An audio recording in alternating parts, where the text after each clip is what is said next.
that one. I've now got bouncing. Thanks for that, Scott. Can you let me know now if that should be sound working? Hopefully. New link in record time.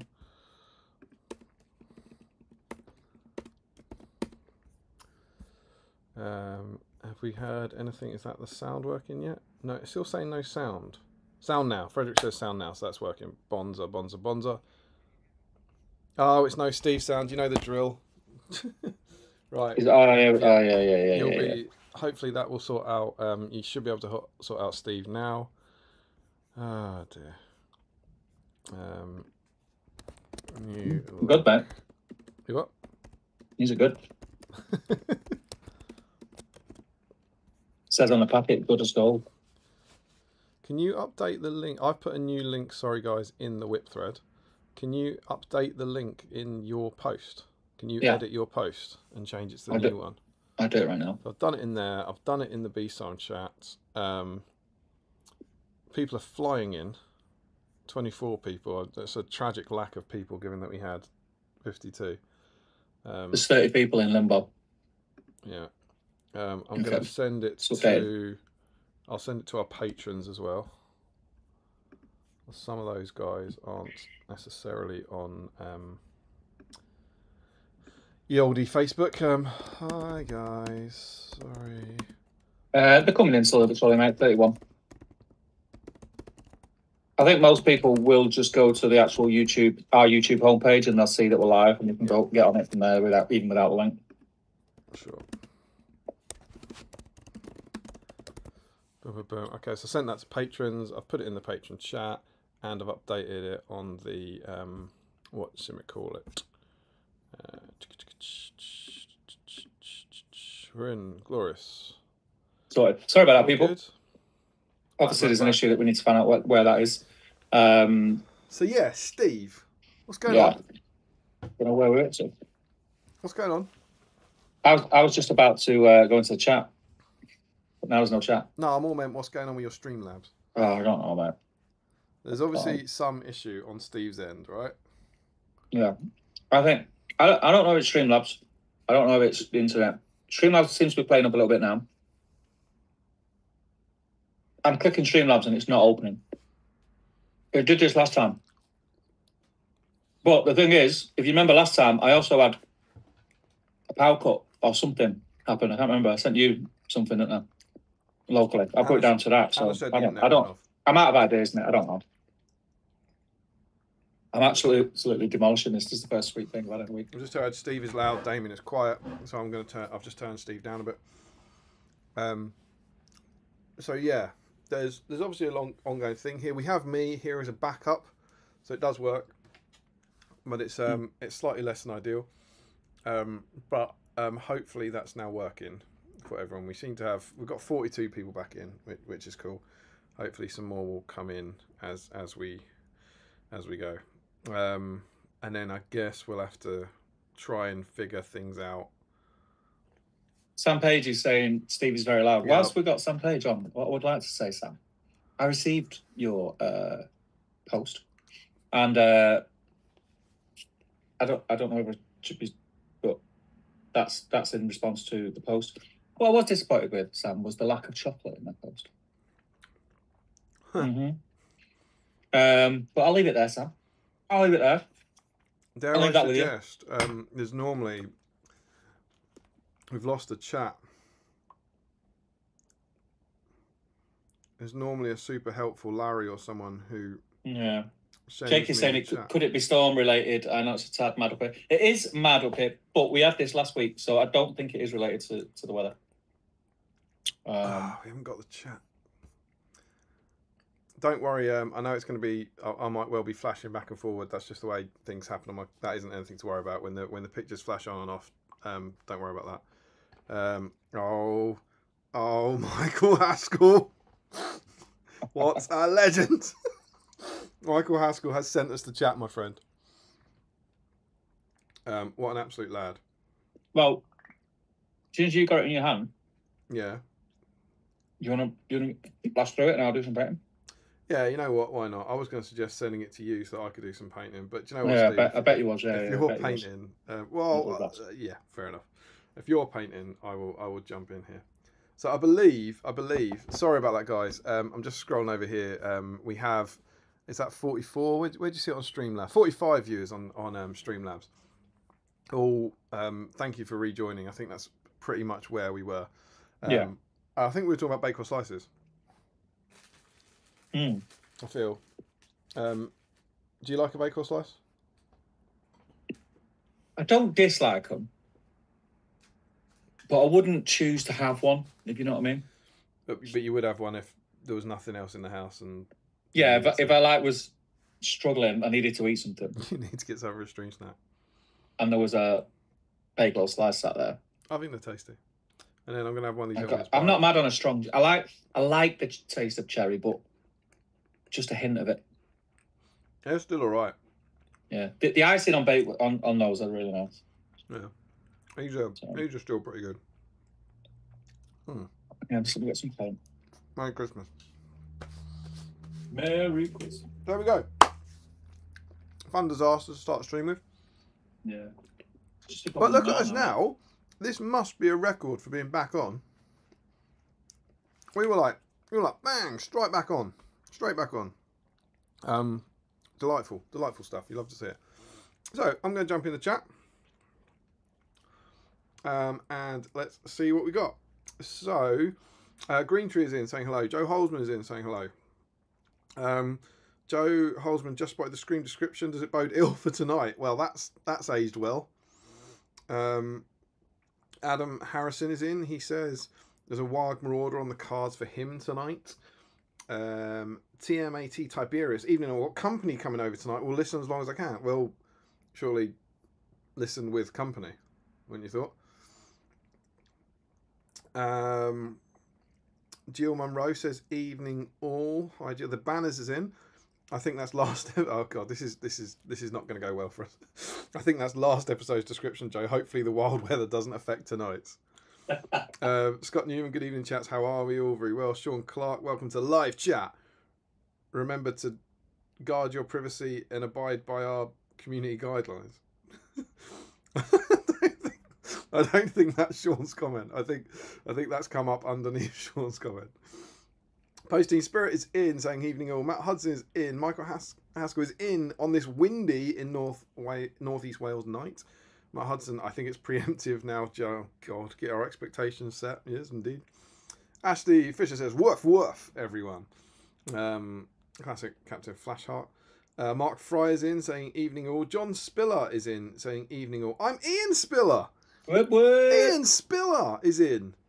But still, as a 22-year-old, I don't have a YouTube account. You what? That's crazy, mate.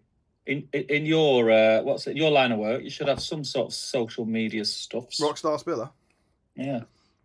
I'll tell you what happened at James's party. Go on. At Longy's party in Nottingham. Mm-hmm. Oh shoot. Stole Spiller's jacket. Did you? Yep. Because me, the body that Curry built, 41-year-old Damien, and rockstar young guy Spiller, very similar body shape. Oh, who knew? So at the end of the night, I took his jacket, left mine, went home. Like you do. I think he went back to Manchester. I was still in Nottingham, got my coat delivered back from Mr. Long, thank you very much, and took his home. I've since posted it back to him, and I trust it made it back safely for him. What a lad.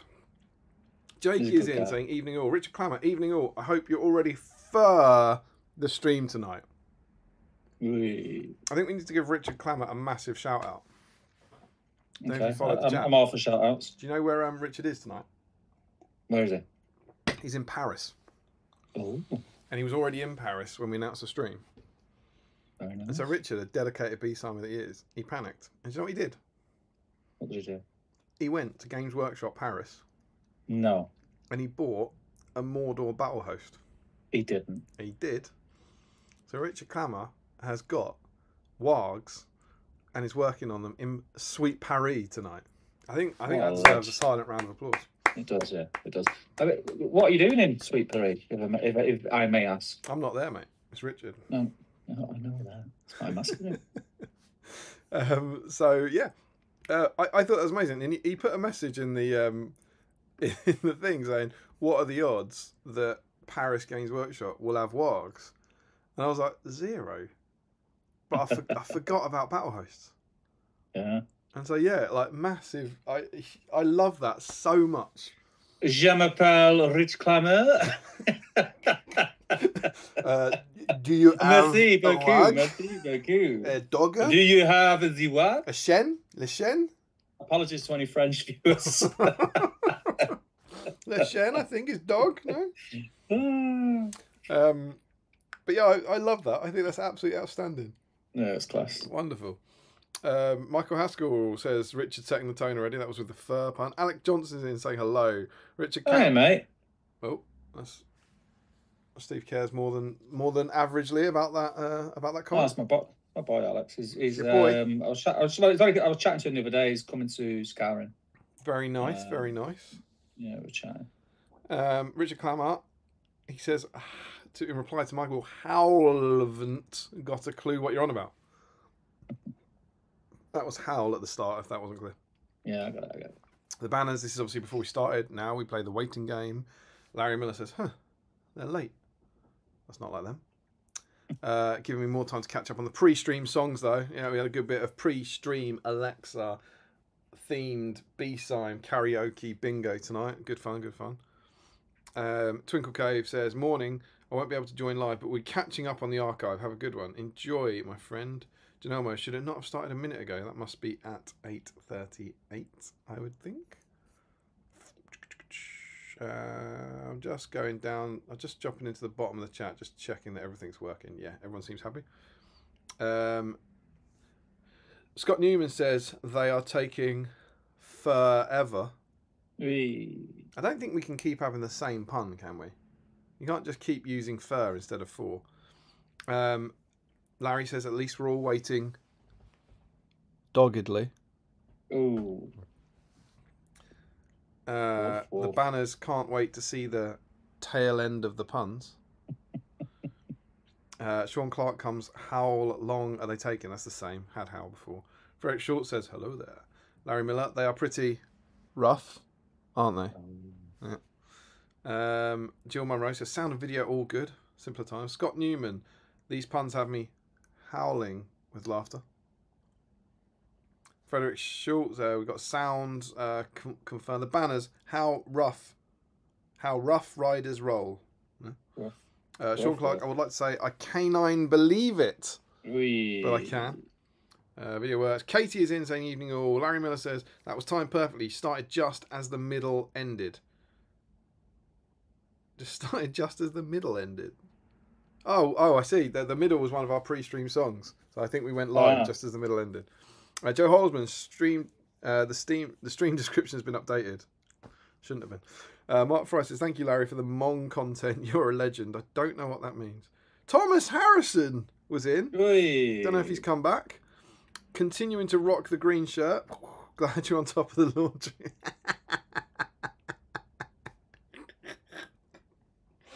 Yeah. He's saying that because I had a Zoom call with Mr. Harrison yesterday, and I was wearing this polo shirt. And what actually happened, Tom, is I wore it all day yesterday.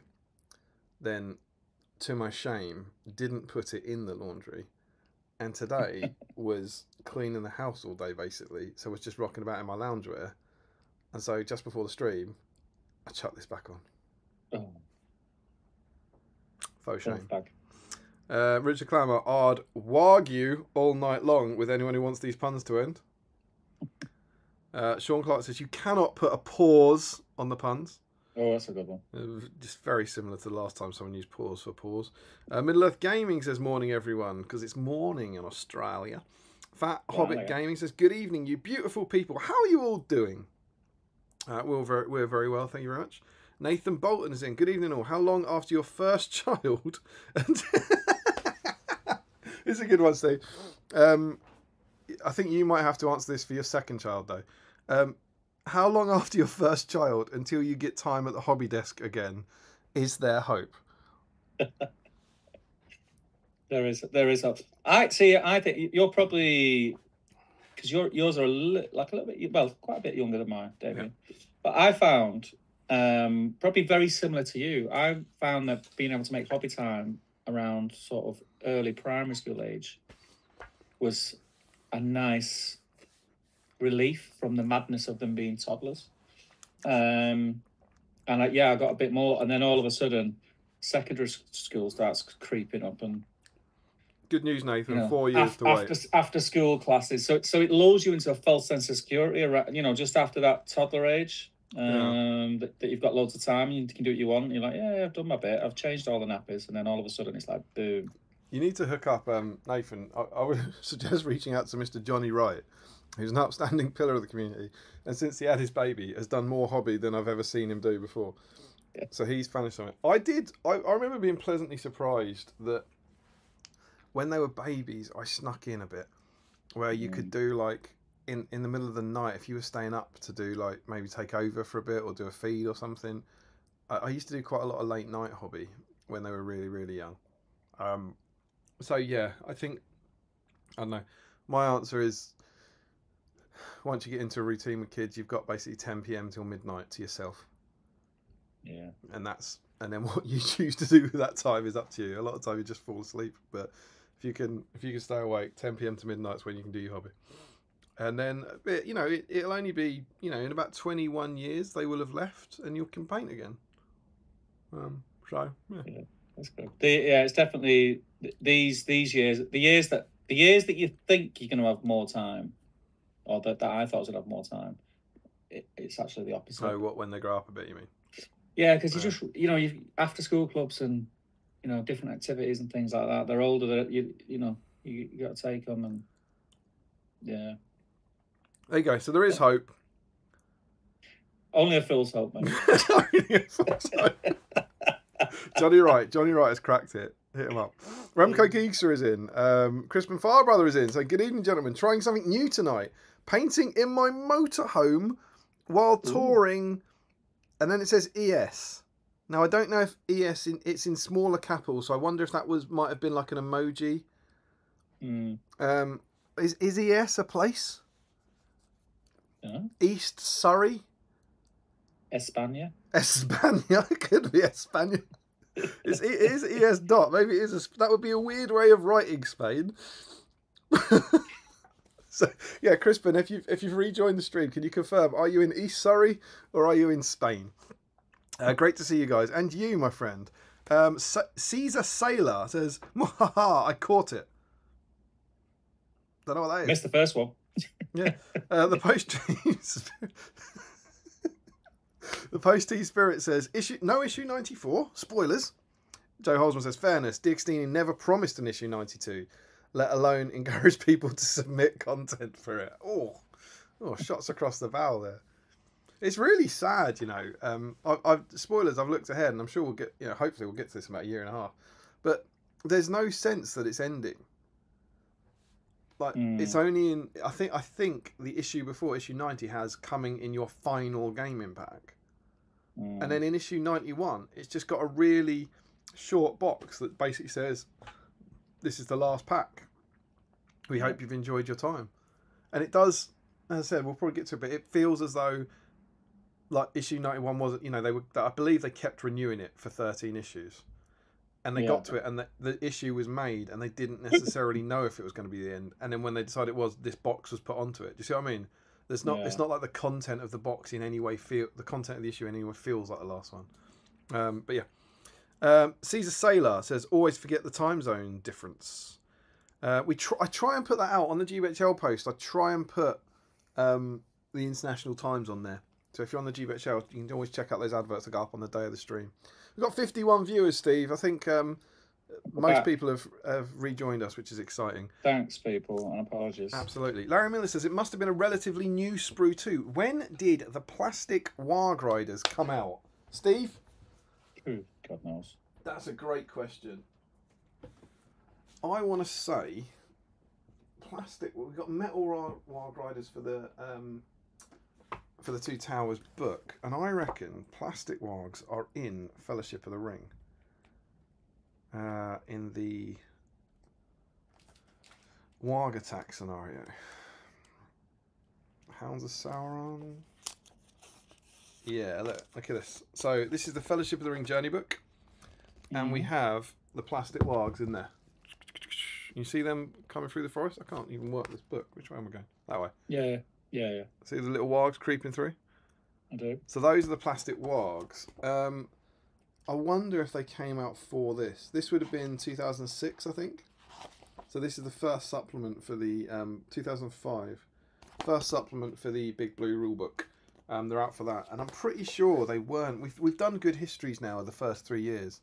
They weren't released for that, so they must have been. So that what's that? Return of the, they weren't released in 2004. So I reckon they released 2005, 2006, possibly as Warg Riders, possibly as unridden Wargs. That is my that's the point as well. Was the Warg sprue and the Warg Rider sprue same release? That's a great point. Because there's not any other the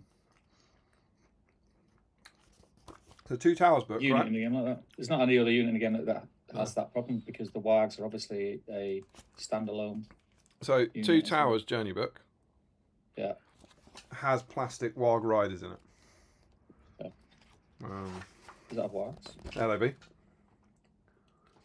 So these came out. This was the year after. I think this is 2006. So Wargs and Warg Riders came out. Well, Wargs definitely came out 2005, possibly with the Riders. Given that they've got holes in their backs, I reckon that was released as Warg Riders first. Yeah, I think so. But there might be a historian out there. So there we go. It's new for BSIME. It's not new for the game. They came out nearly 20 years ago. Ashley Fisher has said that Siege Troops were the last new plastic sprue we got. Ooh. That's a great shout, Mr. Fisher. 4 Dice Fisher. Thank you very much, sir. And they were... He's put 27. Is that issue 27 or stream 27? It's issue 27. So, and that was stream 32, Steve. So the last time we had a new sprue was 60 streams ago. That's it, yeah. How cool's that? Sorry, you're looking at my back. I'm just looking for... I like your back. Some grey contrast to shade their backs. You're Very going to nice. hear it. I don't know if people can hear that. I didn't hear that. It's over. Zoom's doing the Lord's good work. So yeah, stream 32, which was on the 19th of March 2021. Yeah. So nearly 3 years ago, mate. That was the last time we had a new plastic sprue on the stream. Good stuff. Thanks for the tip, Ashley. Middle Earth Gaming. My days off have switched around, so finally able to catch a stream again. Know you lads are well. Benji's in Australia watching the stream. Wonderful stuff. Larry Miller says, I guess we know who let the wargs out. Now, is that could be a reference to the Who Let the Dogs Out by the Baha Men, which was on pre-stream, semi-regular BSIME Alexa Bingo. I don't know why. Who let the wargs out? Was it us? I don't know who he's accusing of this crime. And then we got some audio stuff from Joe Ashley Fisher. I suppose the scenery sprue in 54. Ashley's corrected himself to the scenery sprue, but I think we'll allow the siege troops as the models. Yeah, I don't think we can use some lols. Scenery. Then we've got lots of people saying waiting for Ardacon. Frederick Short. Oh, this must be about dice. Frederick Short says waiting for Ardacon, and he says Hawk should be at Ardacon as well. Oh, I'm not going to go back on my word now. I'll post them to you. Stuart McLean says, "Oi, how are we all doing on this fine eve? Very well, my friend." Remco Keistra says, "Happy days. I was already afraid postal services stole my press." No, I will always message you before the dice come as well. So if you haven't had a message from me, yeah, ain't on the way. The banner says, "I woke up sweating when I realised there was no party popper." Well, exactly. Michael Haskell was just thrilled to receive my first black BSIME dice this week. Getting on the scoreboard, as it were. Quite. Stephen Ryan says, "Evening, I just posted my first BSIME dice roll in the whip thread." Video in the whip, Fred Stephen. It's all going on, mate. About as expected. I imagine it's a 1. Glad it arrived safe. Larry Miller says, I think it was Emperor's Children. So this is, I'm sure this is in response to what colour should you paint the warts, are they, on the back of your ogres? Well, I've actually started with Storm Vermin Fur. Well, I think you could highlight up with Emperor's Children. Yeah. Are you going to take that advice? No. I'm sure that he would suggest a base of Emperor's Children, perhaps with a highlight of Fulgrim Pink. Yeah. James Wilson is in saying, evening, good people. Sean Clark says, I'll give you a game, Steve. Sean wants to play you. Yeah, man, let's do it. I didn't show you this earlier. I've got a beer, and I'm going to open it now. No beer for me. Antibiotics and the school night. Ah, delicious. Wonderful, wonderful. So yeah, Sean's going to give you a go, mate. Get playing, rolling some dice, get those ogres out. Oh, no. Sam is in. Wish I could have, but I now have. This is for the GT. I now have plans. Sadly, hope it's a great weekend for all. Sam Page says, "Evening all. Nick and I are watching along. I hope you've come back. Got 50 viewers in at the moment, so I hope most of you have found us again." Richard Clammer. So the Wargs I'm assembling tonight will eventually join my Wolves of Isengard Legendary Legion. Do you guys have any tips for that army list, or which list do you prefer to take Wargs in? Stephen Crow. No tips. Listen, I've not played this game for a long time. So asking me stuff competitively is a waste of time. I mean, asking me stuff competitively anyway is a waste of time. But have you ever used Wargs? I've used Wargs, yeah, not very successfully.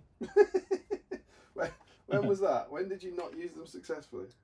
I've used them. I had a Mordor. Well, I say I had. I've still got it, but I've got a vast Mordor army, and I've tried on different occasions to do different loadouts with the army and try different things. Just because I've got the models, I've put time into painting them, I want to use them. So my problem, I've got that age-old problem. I've mentioned this on the stream before, where I very rarely get to a point where I could consider myself competitive with any army because I flip-flap between armies. I don't play an army and hone my skills with one army, if you know what I mean. So I always do all right when I do play at events or games, but I never really, I don't stick to one thing. So it's not like I think, right, okay, I'm going to make this work. I'm going to do well with it, if you know what I mean. I'm the worst person to ask. I don't think I've used many Wargs at all over the years, like competitively. I've used a lot of Wargs in scenarios. I really love the Warg attack scenario. I've always liked every version of that. We got Shaku and his Wargs attacking the kind of heroes. I really like that one. And I like the Ambush at Night, not Ambush at Night, the Warg attack one. Not the same words, isn't it? Hounds of Sauron, where there's the Fellowship one from the book where all the Wargs attack them at night. Yeah. I've always enjoyed playing that. But honestly, competitively, I've taken very, very few, I think. Either Warg Riders. Whenever I did Isengard, I never used to take any Warg Riders. I think I've played Hobbit era Fellwargs more than Wargs. See, I haven't painted any. Actually, that's not true. I've painted 6 for my Dewi's Battle Company challenge. Remember that? When's that coming out? This year, mate. This year.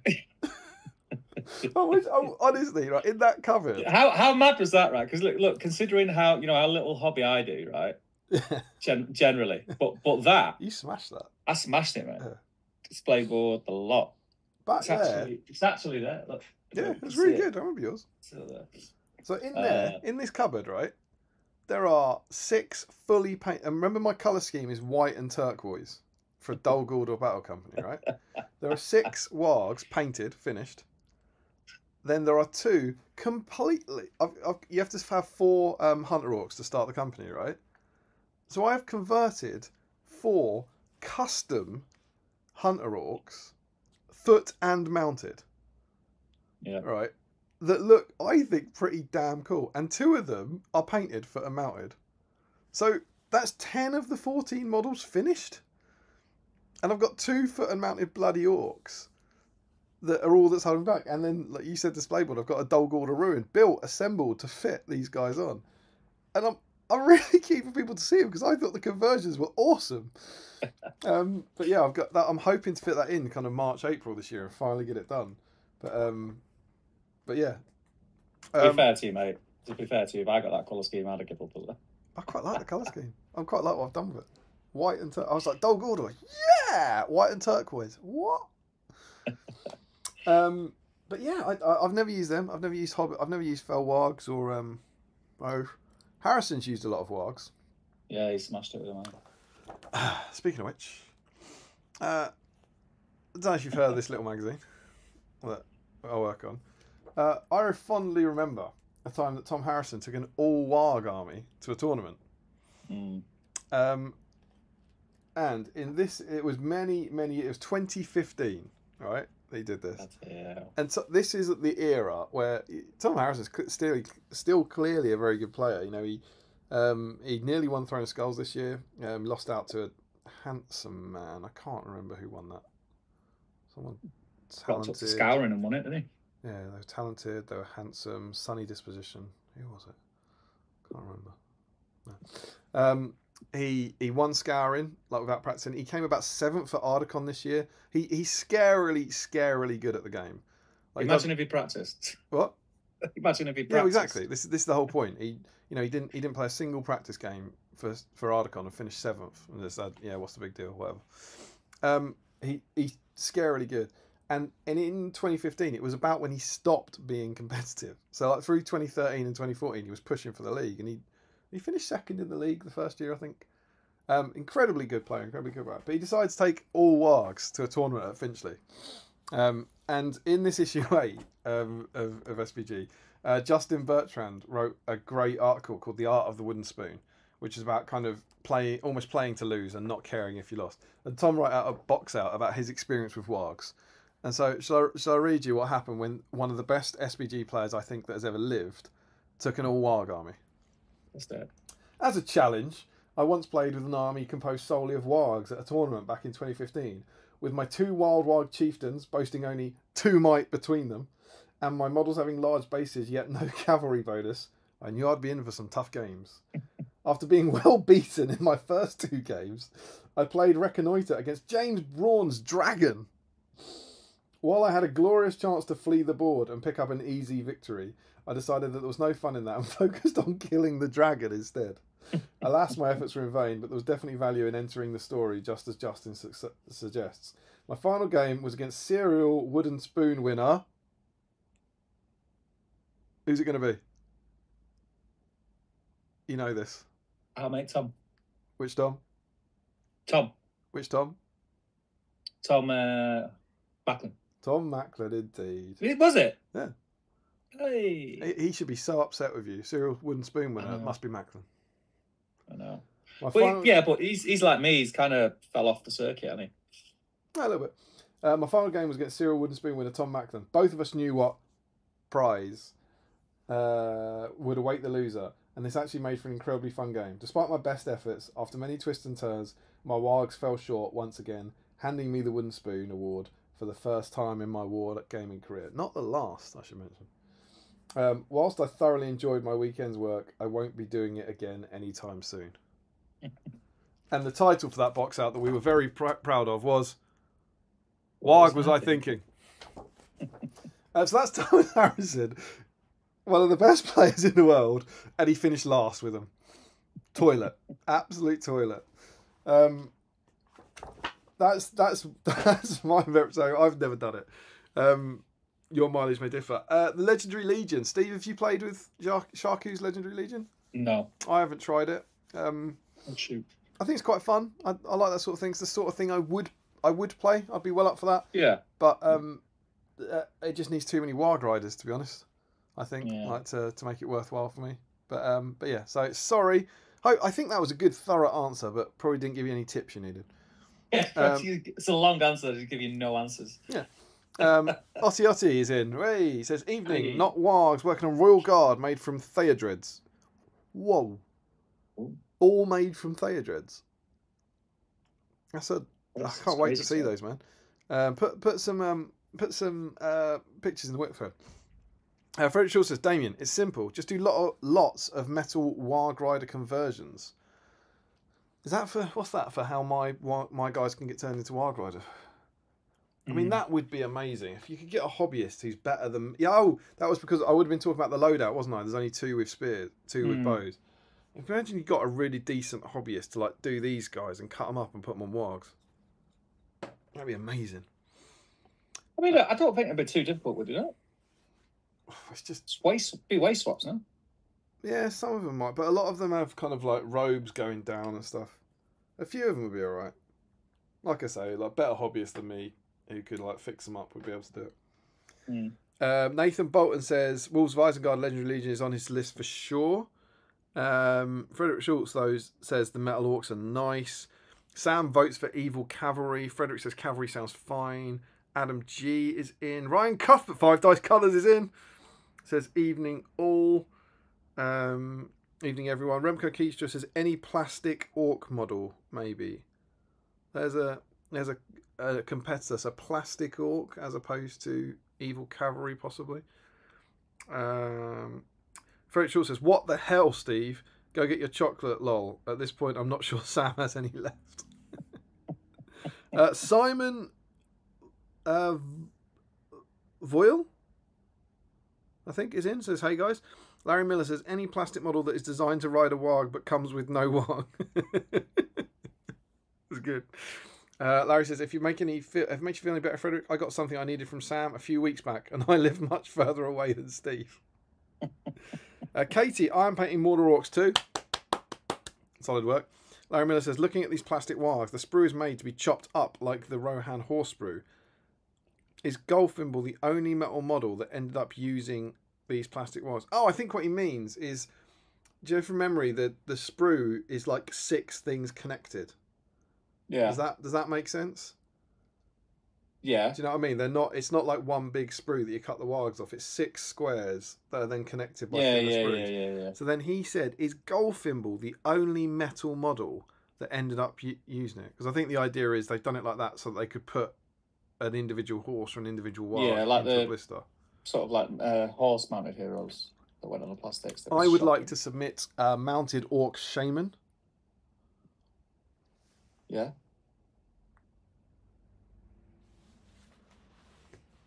Your turn, Crow. I'm trying to picture what that sculpt looks like. Doesn't he come with a metal orc? I think you mean Warg, do you? Warg. Does he? Yeah.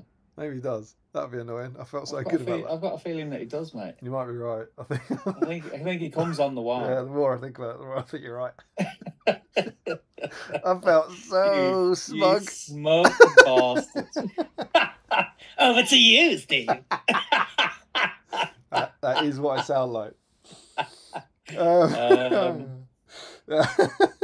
Are there any?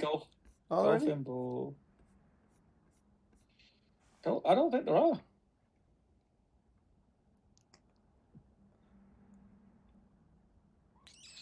I'm trying to think. Is there any mounted? There's no mounted Warg Rider captains, is there? Like orc captains. It's not a generic. Mounted? I don't think there's a generic captain. You might be right. It's a good one, that.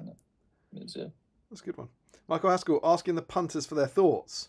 Smacks of a smidgen of participatory democracy, moving away from a benign, domivorate dictatorship. Well, we've always been a group of the people, Michael. It was only the last stream that we changed based on the will of the people. Yeah. Joshua Crosby is in. 4 Dice Crosby. The Metal Orcs are so good. Best warrior sculpts in the game. I think you could be right there.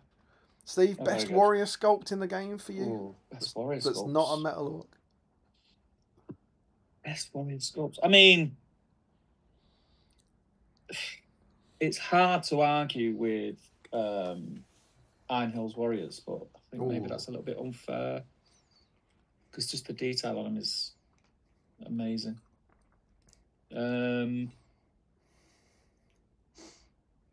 Yeah, I mean they are awesome. I've got a similar one. I think the Grimhammers.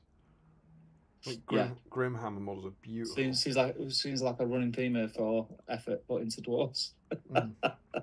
I also my first thought though was Dale. I think the Dale Warriors are beautiful. Yeah, I mean they are very nice. I wouldn't put them. I wouldn't say they're up there with the best. I think they're very good. Warguard is a shout. What from Josh? Yeah. No, he's saying the Metal Mordor orcs, the orcs on foot. Ah, I like the War Riders. Yeah, the Metal War guys are great. Yeah, the one I with really the like the them. one with the spear, I think in particular, Yeah, is just phenomenal. I really like those. And then we get lots of people saying, "Oh no, it begins. Dead is stream. New link coming." Because of Dragons was in, but it seems like he was just in to see the end of all things. And then we start getting a bit of see the description was prophetic, classic BSIME. The banner said Bakewell slices strike back. I think I was holding the Bakewell slice up when it died. Joshua Crosby said, "Is it bedtime?" I hope not, Josh. I hope you found the new stream. Release. Scott Newman says, "Release your Warg Riders." Rory Campbell, YouTube couldn't deal with mince pies this late in January. And Max says, "Big, big bakery trying to silence B-Sime. As soon as Damien mentioned Bakewell slices, gone. It's big bakery. They see everything, man." Richard Clammer says, "Thought it was my dodgy French connection." FC UK there. And it's my dodgy Altrincham. Sam Page says, "Aisha stops play." And that, my friend, is me caught up on the old chat. Can we get a massive round of applause for Michael Haskell for sending this? There was some great stuff in there. I'm so glad we didn't lose that. Thank you, Michael. Two words of encouragement or support for us for our wonderful community. If this happens again, as we've shown tonight, and there was about 50 of you in before, and there's 51 now, so wonderful. We will always be back. So if you're ever watching a stream and it dies, like the Terminator, yeah, like 9 times out of 10, hang about, a new stream will appear, and we will keep going. And secondly, as I think Michael Haskell and Larry are very, very good at doing this with their thing, but please grab the chat because we can't always get to it. If you get the chat, we will catch up. And hopefully, you've only got kind of 5 minutes of disruption or something. So, Steve. Yeah. I've only gone and caught up with that chat. Yeah, but now there's a load more chat. Yeah, well, indeed. I was going to suggest, do you want to do that? Yeah, because I'm waiting for some paints to dry anyway. I will also just chuck it out there and say, as of right, I feel weird, like I'm probably hawking something here, but as of right now, no one's messaged me about the GT ticket. So if there's anyone new in the stream, whatever, I have one GT ticket for Warhammer World GT. If you want to come along, send me a message, send me a DM, and we'll sort you out. 55 people in, Steve. 55. You love to see it. So have you got the full chat? It's got Scott. Yeah, I'm gonna skip all the no sound, welcome back. It's great to be back. Yeah. Adam Garnison, he says tech issues happen, don't worry about it. Cheers, pal. Paige says Steve's very loud. Sean Clark, Steve is loud, Damien is quiet. Where is Larry? Asked Mark. Tiberius says back and I beat Larry? Jakey says, could it be storm related? I don't think it is. The boys are back, says Stuart McLean. Hello again, says James Wilson. And then Haskell's let you know that he sent you the chat, even in a PDF format. I love it. Yeah, he did. It was a total legend. Ian White says, well, there is a fell wind tonight. There is. Warg. Max Meller says, it's Isha. She's trying to down the stream. Is that how you pronounce it? Storm Isha, or is it Isha? How do you pronounce it? No, Isha. I don't actually know. Isha. It's probably Isha. Where is it? Bakewell slices are probably my favourite cake-like snack, says Embra Craig. Nick Oolala says, Steve, can we have your favourite ice cream flavour, please? Oh, favourite ice cream flavour. Are we talking generic flavours, or are we talking like, I shop at Waitrose, just saying. I'm pretty simple. I like vanilla ice cream. Love it. Love vanilla ice cream. That's not the first time you've been asked that question, mate. But yeah, vanilla's the way forward for me. I think we were discussing. Ian says said jacket did in fact make it safely back. Hey, thank you. Adam Gannon says, what's the French for dedication? Oh, now they're just going to turn into Allo Allo. Remember Allo Allo? That was I do remember Allo Allo. Great program. Was it? Teenage Dirtbag says, standard British attempt at speaking a foreign language. Say it loudly in the appropriate accent. Have you got Any wags? Rich Clever says, just a weekend away with the missus, Steve. Got to get up at 5:30 for the Eurostart in the morning, which means I can watch while she's sleeping, but I'll have to go soon too. Yeah, don't get into trouble, mate. You're going for a romantic, a lovely weekend. Romantic Weekend away to Paris. You got to pop out to Games Workshop. And hopefully the tunnel's not flooded for you, mate, like it was last week, which was a shocker. We'll say that means you get extra days in Paris, I suppose. Extra days to assemble your new Paris models. Yeah. Positive Brit says late night I could get away with a bit of cheeky baiting until Sir would awake and want to. So what are you saying here, Sam? Late night. He's talking about baby painting, mate. Ah, right, okay. Sleep on me. Then I'd have him on my lap as I'd dabble on the PlayStation or watch. See, I was getting caught up in being away in Paris, and I couldn't work. You know, different person, different circumstances. Different frogs, different times. Yeah. Spain, says Crispin. Oh, he is in Spain. He is in Spain. He is in Spain. Can't believe I got that right. Do you know what else? Maybe, because I can't explain it, but the letters were smaller. And Crispin might confirm, yeah, I just wrote ES dot, maybe. But I wonder if it was a flag. I bet it was a flag. Yeah, I bet it was a flag. Yeah, that's that's the code for it or something. Yeah.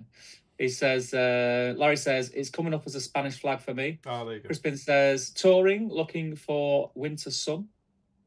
Very nice, very nice. Julian Hammond's in. He says, evening, guys. How you doing, Julian? Very nice Gandalf in the Patreon chat that I've seen post this evening, mate. Gorgeous work. Rich Thomas says, quite a lesser seen Gandalf model as well, the plastic one from Goblin. Yeah, looks cool. Isn't the singular horse for Rohan Heroes technically a separate sprue to the 6?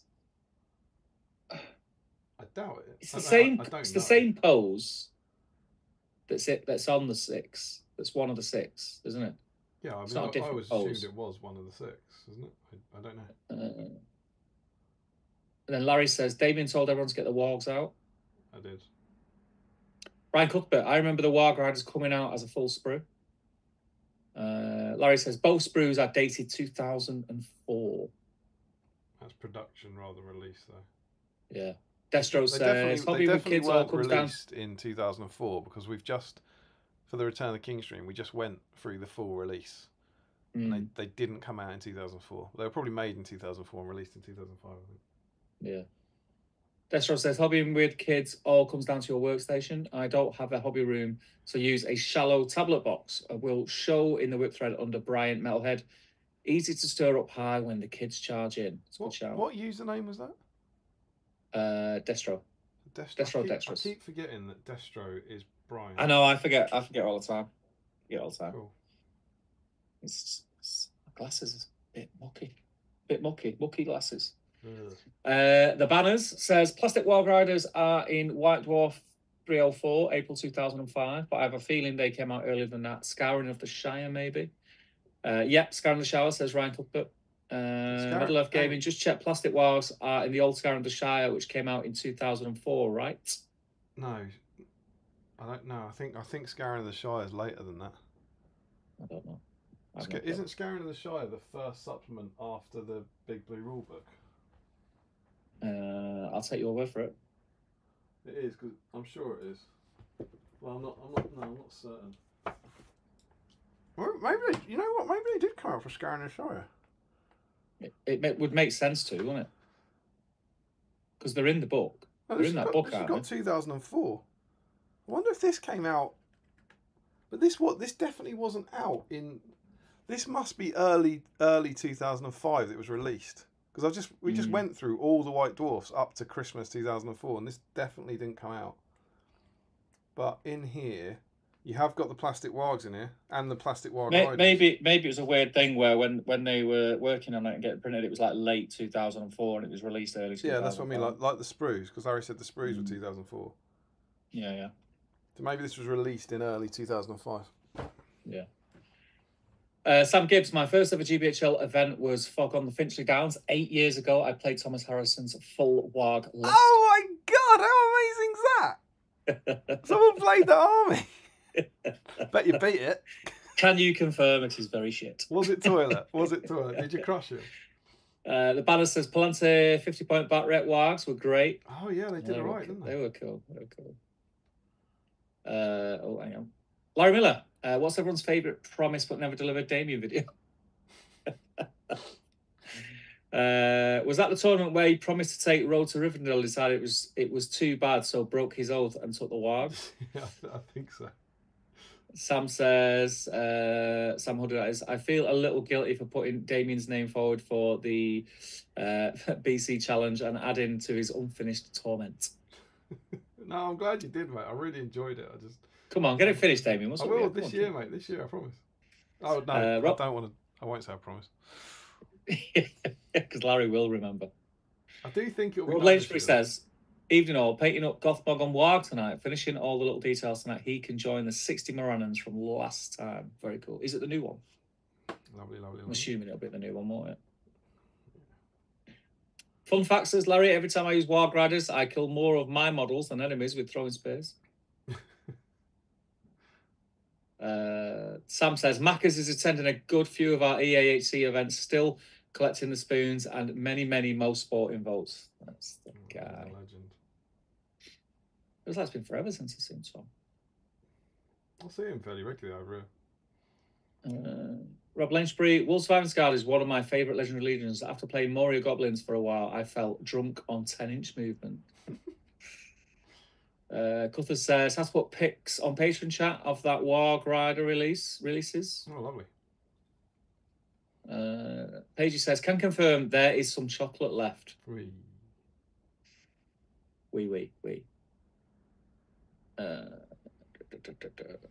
Shaman has a metal Warg, says Frederick. Thought so. Yeah. Larry says, I thought that, but looked it up and it's metal. I would submit Grima on foot, says Frederick. Grima, what was that about? Best model with a Warg? Best warrior in the game? Grima on foot. I wonder if he's talking about the difficulty with converting. You know, trying to convert him onto a mounted one. Onto a horse. Yeah. Loads of people have done it, haven't they? Larry Miller says, surely the best warrior sculpt is armpit sniffing wood elf. Grimhammers are a good shout. Not painted them yet, but tempted to say black dragons. Oh, the new ones, the Forge World ones. Yeah, they are very good. They are very good, to be fair. I agree with Larry about the Grimhammers. Great models. Damien said it actually, says Larry. When is the GT? Don't you agree with Damien? I think you'll find. How very dare you. When's the GT? It is the back end of Feb. I want to say weekend. Well, yeah, when's your daughter's birthday? It's the weekend. I'll say when it is. Actually, I think it's 5 weeks away, isn't it? Yeah. Who was asking? Larry. Larry, I reckon. Yeah, I wouldn't mind Larry having a ticket. I could approve that. Well, that is a shout actually because of Dragons. He still really likes Mirkwood Rangers. Those I always forget about them because they're so terrible in game. But yeah, they are very, very good. I mean, the Palace, them two releases for Thranduil's Halls are really good. Palace Guard and we're seeing a lot of love for the Hobbit plastics, really, aren't we?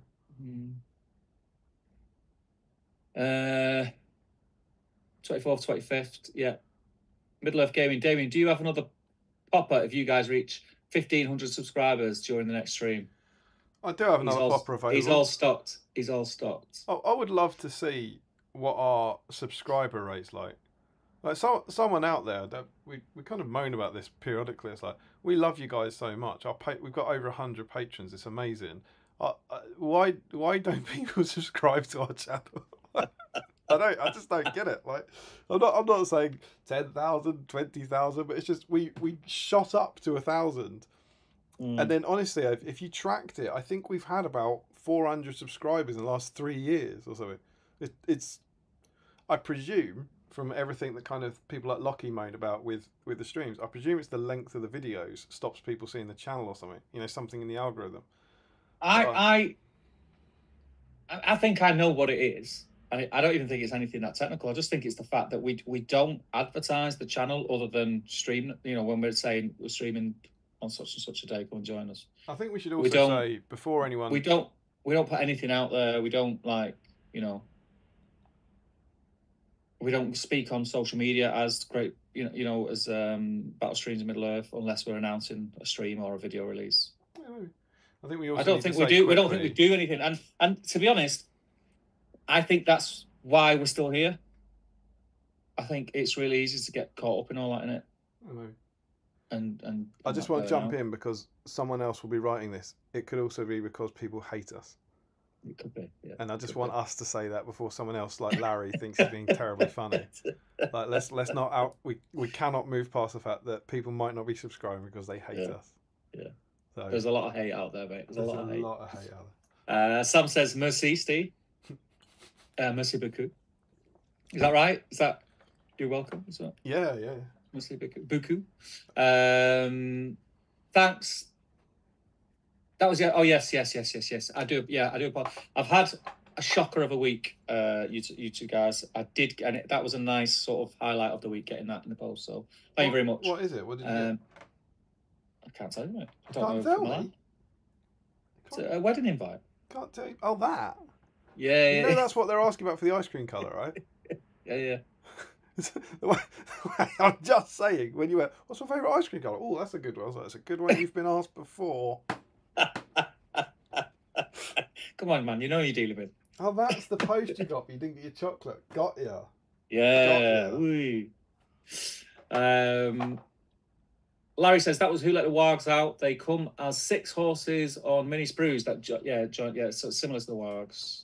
I think Shadow in the East was the first after the Blue Book. Says Larry. I'll take your word. Rich Slammer, all right, hitting the start now. Night, lads. Progress in the whip thread. Fingers crossed I wake up a black dice winner whilst catching up on the Eurostar. Fingers crossed. He's hitting the sack. Enjoy your night. Good luck, man. Enjoy your night in Paris. New Battle Company video 2024 confirmed, says Larry.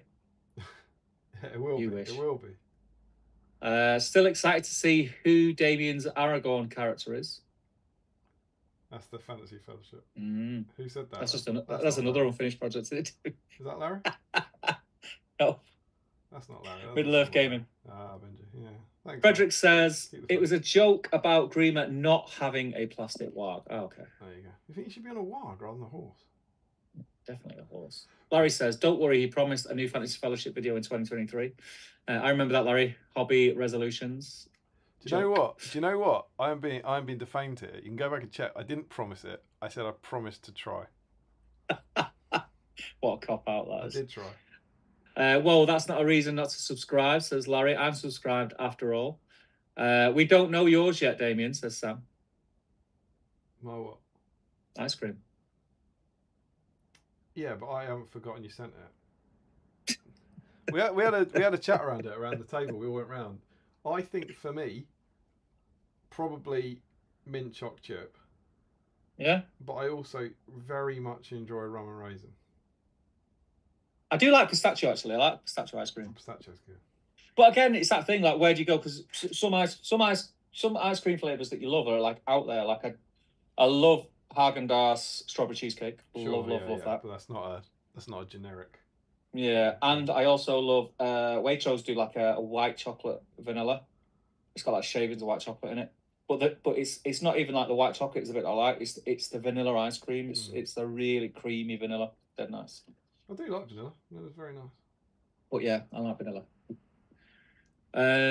Middle Earth Gaming. I paid around 3,000 points of Easterlings over the past year, and Black Dragons are gorgeous. Yeah. Wow, that's a lot of Easterlings. Larry says that was why I was saying Damien told everyone to get their wargs out. That's not how I chose to interpret that, Damien. It's getting very windy out there, says Michael. It is. I don't know if you can hear it because I think Zoom's doing the work. It does that thing, but the door to the man cave is actually been rattling since I've been in here. But it's mental. I know that when I finish streaming, because I'm at the bottom of the garden in here, so I've got to walk across the garden to get into the house. I know that all my things that I've got covers on my barbecues and everything else, the bag covers, and they're going to be either in the neighbours' gardens or on the road outside. So it's just shocking. I enjoyed your little flex there about all my barbecues. Yeah, got a few, Anna. Fuck you, Anna. You know what I mean? Well, that's a barbecue. You know the dance. Larry says, I'm boring and normally go a mix of chocolate and vanilla. That was about Who Let the Wargs Out That was about my "Who Let the Wargs Out" comment, Steve. You've told us what it was about 5 times now, already. We get it, man. Close that. I do apologise, by the way. You might not be able to hear it now because we're streaming from Damien's end, but I keep getting notifications, even though my things are muted.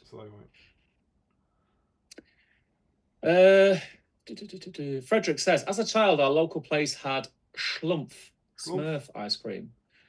That was our favourite stuff. Probably supposed to be bubblegum or something. Yeah, I if it was blue, really probably was. don't like bubblegum flavoured stuff. Yeah, I'm not keen on it. Larry, Nick isn't noting it down until she gets an email. Seems fair enough. Says Sam. And Ian says, got to be rum and raisin. Nah, not into that. It's a good flavour. Not into it. It's not for me, that. Try to think of ice cream flavours now. What would you say with the generic ones? Vanilla, strawberry, and chocolate. Vanilla, chocolate, strawberry. Yeah, that's it. Pistachio, rum, raisin. They're not generic. They're chocolate chip. Yeah, but the ones that if you go somewhere that does ice cream, the ones that are always there, that are always, like you're not gonna go somewhere like an ice cream parlor and you're not gonna get Haagen-Dazs strawberry cheesecake, are you? Because that's Haagen-Dazs. Yeah. What I'm saying is, you know what I mean? Yeah. It's not loads, is there? I mean, there's millions, aren't there? There's as many as you can have. I'll tell you what's a cracker.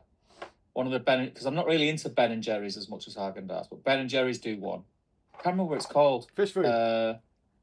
No, it's the one that's got little white chocolate polar bears in it and bits of marshmallow. Polar bear food. I think it's Arctic something or something like that. Yeah, but that's just stupid, isn't it? That's not an ice cream flavour. That's someone mucking about. It's so nice. It's got like marshmallow pieces that are like really soft, and white chocolate polar bears in it. But if your description of it is that it's got polar bears in it, that's not an ice cream flavour. That's something with like white chocolate chip. Listen, it's an ice cream flavour. Yeah. So you're telling me if ice cream's got raisins in it? Is that what you're telling me? I mean, I'll find you want to go with this argument. Yeah. If you want to take it, we've got a few hours, haven't we? So basically, what you've got is rum flavoured. You like rum flavoured ice cream.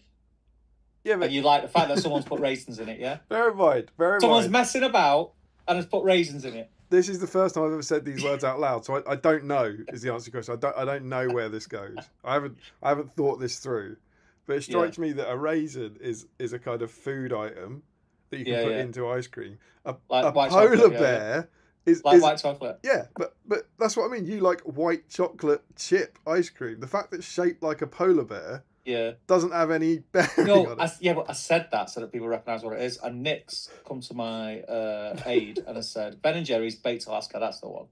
Baked Alaska. Banging, mate. But isn't that because it tastes... Try it. Do you know what? They could have put white chocolate turds in it. It'll still taste good. Yeah, well, exactly. That's what I mean. Because it tastes like Baked Alaska, presumably. It doesn't taste like polar bears. So good I could eat it now. Really good. Really good. Really good. Right. You never confirmed you got the two things are connected, Larry, so I can't explain it.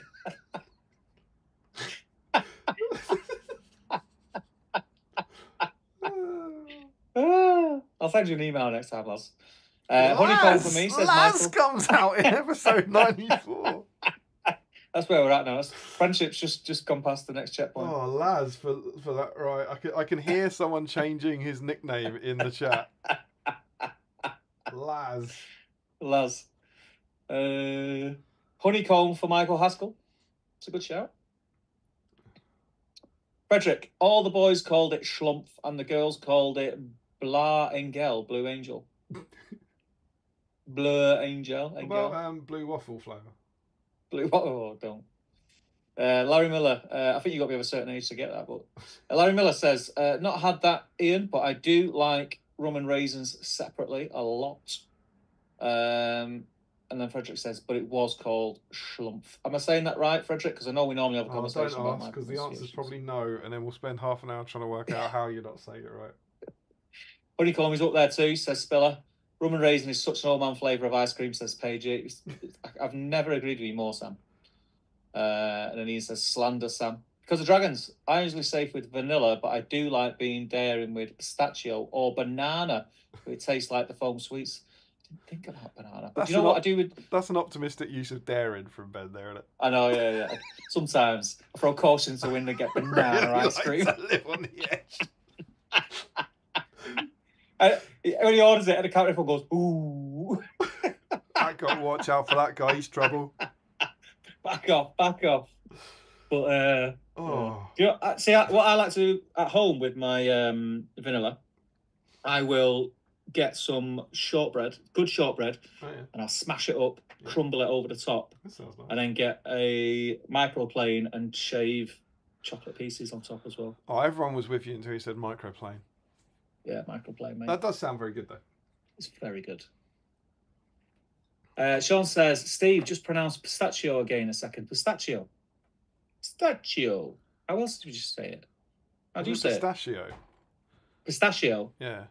I say pistachio. You're doing a ch. I think it's a sh, isn't it? Pistachio. Well, because, you know, we speak English and it's a CH, so, you know, just saying. Ben and Jerry's Baked Tilapia, that's Nicola confirmed. Thank you. I like rum and raisins, Sam. Oh, wait, I'm a bit old, says Michael Haskell. You're not that old, Sam. Michael, sorry. Julian says, good quality vanilla ice cream is hard to beat. Yeah. Yeah, you're not wrong. Let's not move past simple vanilla. I know. Clotted cream, vanilla ice cream. Spiller says, to be fair, hold the raisins and the ice cream and it works too. Drink a lot of rum, Damien? I don't drink a lot of rum, no. I don't mind rum. I don't drink a lot of rum. My spirit, my home spirit is a whiskey. It's not for me. It used to be vodka, now it's gin, I think. I like gin. I drink a lot. It's weird, like, because we used to drink a lot of gin on this stream, but I've started drinking a lot less spirits in the last couple of years. Both. I've got loads of whiskey and I've got gin, and both of them I tend to drink less of. Don't know why. Middle Earth Gaming says, I remember Ben and Jerry's used to do a flavour called Caramel Sutra Core. Hey. It was delicious. Larry Miller says, this ice cream sort reminded me of last Scarring, where my hotel was next to a little ice cream shop that was open past midnight. Kept having late night ice creams. How do you know baked Alaska doesn't taste like polar bears? Says Larry. That's true. Because I've eaten polar bears. How do you know, Damien? I've eaten Never even had it. I have. Frederick says, your schlumpf is pretty good, Steve. Your Blauer Engel, not so much. Bla Engel. But I won't even try. James Wilson, bubblegum ice cream always looks like someone's put a Smurf in a blender. Yeah. People at work thought I was weird, says Larry, for buying a big cooking bag You are weird. of raisins to pick as a snack. What was the end of that? you know, like when you buy stuff for cookery and it comes in larger bags. So he's probably got like a kilogram of raisins and he's sat there having it as a snack. It's probably the size of a Did he say a kilo? Did he say a kilo? It will be, won't it, if it's for cooking? I didn't hear the comment because you So he started said, laughing. people at work thought I was weird for buying a big cooking bag of raisins to pick out as a snack. This is the thing, Larry, when you say people at work thought I was weird, like people in the hotel thought I was weird, and people at the event Everybody thinks I'm weird. thought I was weird. Maybe. And if you are weird, Larry, you never ever change. You beautiful, beautiful human. Frederick says to James Wilson, wouldn't that turn out purple? That must be bubblegum. Was it bubblegum strawberry, maybe? He must be mixing red and blue. Or if you put a Smurf in a blender, blue and red. Yeah, you're absolutely right. That's what it was, Smurf in a blender. Is that how they make it, James? Says Larry. It's jumped. Because of dragons, I'm nothing if not a maverick. Jakey, licorice ice cream all day for me. Jakey, you absolute animal. No, get in the bin. No. The banners, gherkin flavour. Come on. I think he's mucking about there. Frederick has typed piss that chio. Pistachio. Crispin Fairbrother says, agree either way, Steve. Good vanilla ice cream is excellent, especially with dark chocolate brownies or warm chocolate cake. Yeah, that's a good thing. So a vanilla ice cream will elevate a dessert. So if you have it like with sticky toffee pudding or like a warm chocolate cake or something like that. It's just Yeah. a chocolate brownie with warm chocolate brownie with cold ice cream is next level. I'd always, I think if I had the choice, I'd have cold ice cream rather than hot ice cream. What, even in baked Alaska? Yeah, here's your warm chocolate brownie, sir. Thank you. And your hot ice cream as requested. your glass of ice cream. It seems to have melted. Adam Garrett says it's the Mario style delivery of pistachio. Pistachio. And he does enjoy a bit of rum. Speaking English, Steve, pronounce shoot, please. Shoot. Yeah, all right. Yeah. I know what you're saying. CH. I get it. I thought he was on my side, Jill. I'll have them Rohan Riders back, please. Larry Miller says, I always feel sorry for vanilla. It's a really nice flavour, but has become a synonym for plain. Yeah, I agree with that. Finished a seaweed-infused rum recently. Blooming beautiful, says Adam Garner. Seaweed-infused rum. Josh Crosby says, black raspberry and Oreo, lots of toppings. Oh, that sounds good. Rum is normally my spirit of choice when I'm out, says Larry. And Ian is asking you, Irish or Scotch, Damien? Your whiskey? Scotch, man. Pascal says, vanilla seems to be the default ice cream to put with puddings in restaurants. Quite often I ask to change it.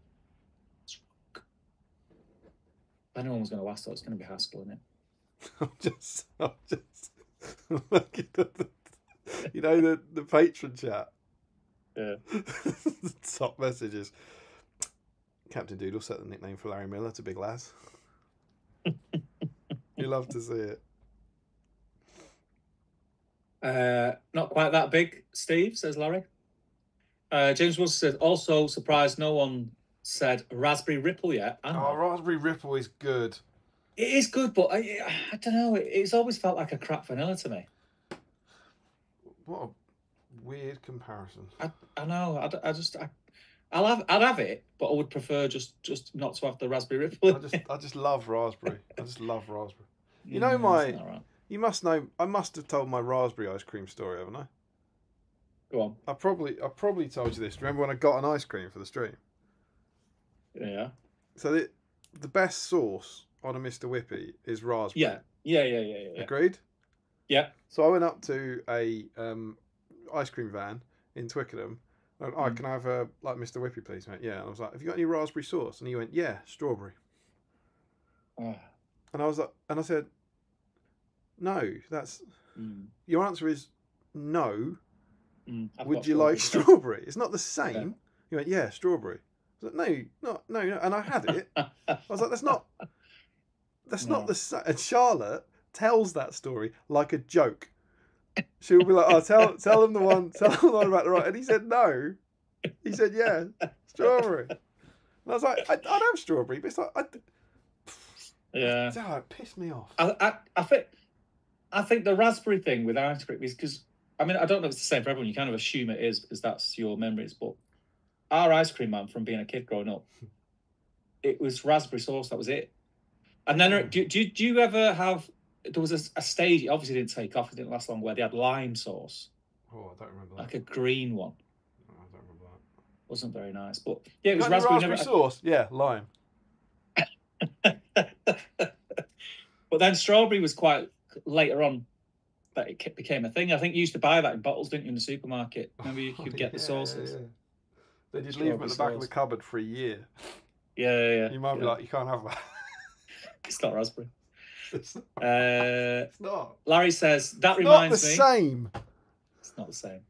What's the difference between flame raisin, and standard raisins? I don't know. Is this a joke? What's the difference between flame raisin and standard raisins? I don't know. It's hard to tell with it, isn't it? Is it a joke? Don't know. Paige says, raspberry ripple is my favourite flavour, James. Good flavour. It's good flavour. Bit left field. I'm going to shade Froggy's skin down with some Stegadon scale green. No. No? No. Why not? I'll tell you what to use. A Thorny camel shade. Oh, I don't want to use a wash. Oh, you terrible man. Stegodon Scale Green, which is blue, is one of my favourite colours. Yeah, it's wrong now. Middle Earth Gaming says, new idea, dip the cold brownie in warm ice cream. Ooh. By the way, I'm a chef. I don't believe in this. There you go. Didn't know Benji was a chef. We chef. That's what we have to say in the restaurant. Is that what you say? We chef. Yeah. We chef. Is that what you have to say when you've had an accident? We chef. We chef. Oh, Stephen. Not again. We chef. Frederick says, weird fact, I don't even know what baked Alaska is. Just that a neo-Nazi uses as a nickname.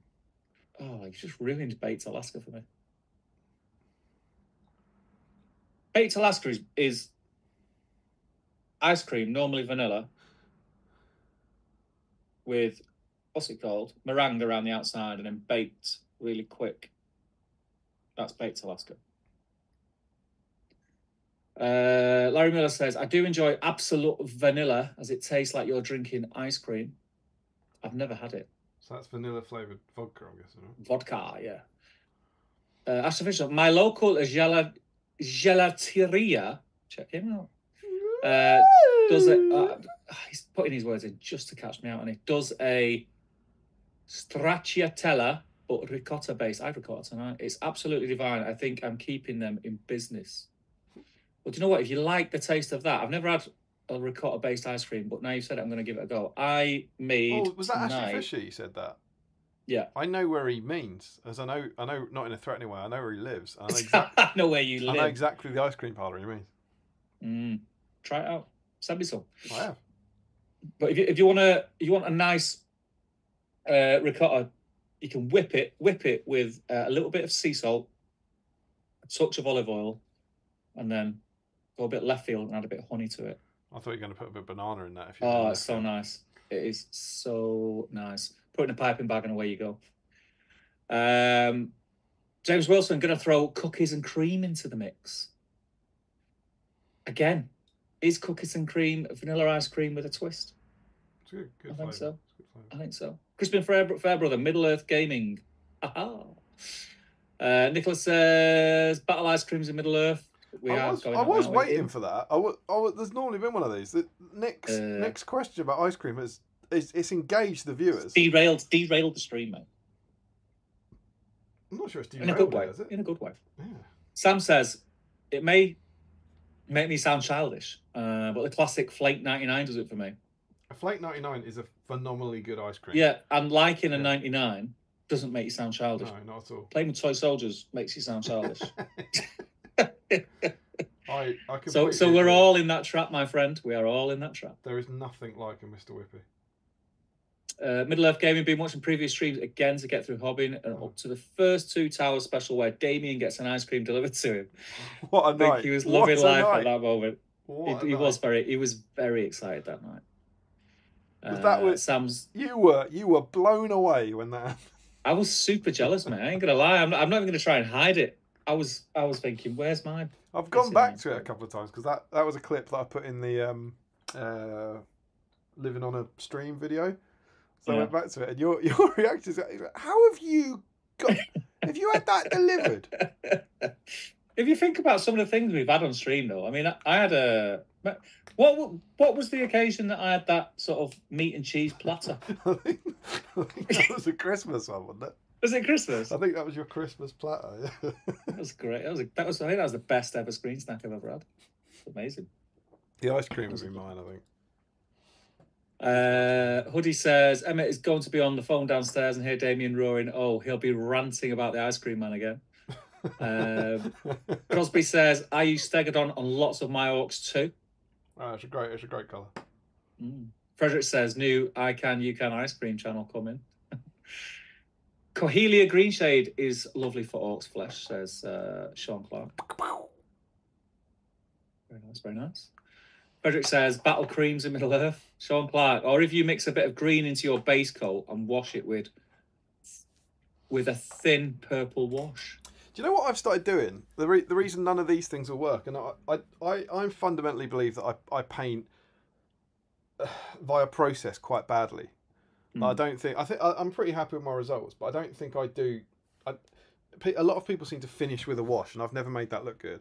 My current thing of the way I paint is I'll do a base coat and chuck a wash over it to shade it, and then I will highlight normally the base coat, reset the base coat, then do a highlight, and then paint a colour like a shade, a normal Citadel colour, not a wash, in between the shade and the highlight, like a mid-tone, very, very lightly.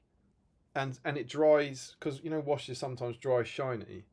It doesn't dry shiny because it's not a wash. But I kind of use it almost a bit like a wash. So with these guys, it was like with the orcs, it's Castellan green and then shaded with 4 different shades for different orcs. So I've got 4 orcs with green skin, and I put like a Reichland flesh shade on one, Athonian Camas shade on another one, Drakenhof nightshade. So I tint it different colours.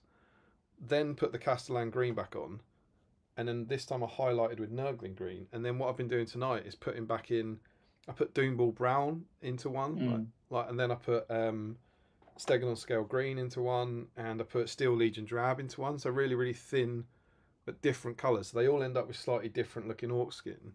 But I've started doing that with flesh, where the last thing I would do was tusk or fur, which is quite a pink, really, really watered down, almost in between, all around the edge and in between the kind of highlight and shade lines, and it just it mutes everything down, and I find that really, I just that's how I'm doing flesh these days, and I think it works really nicely.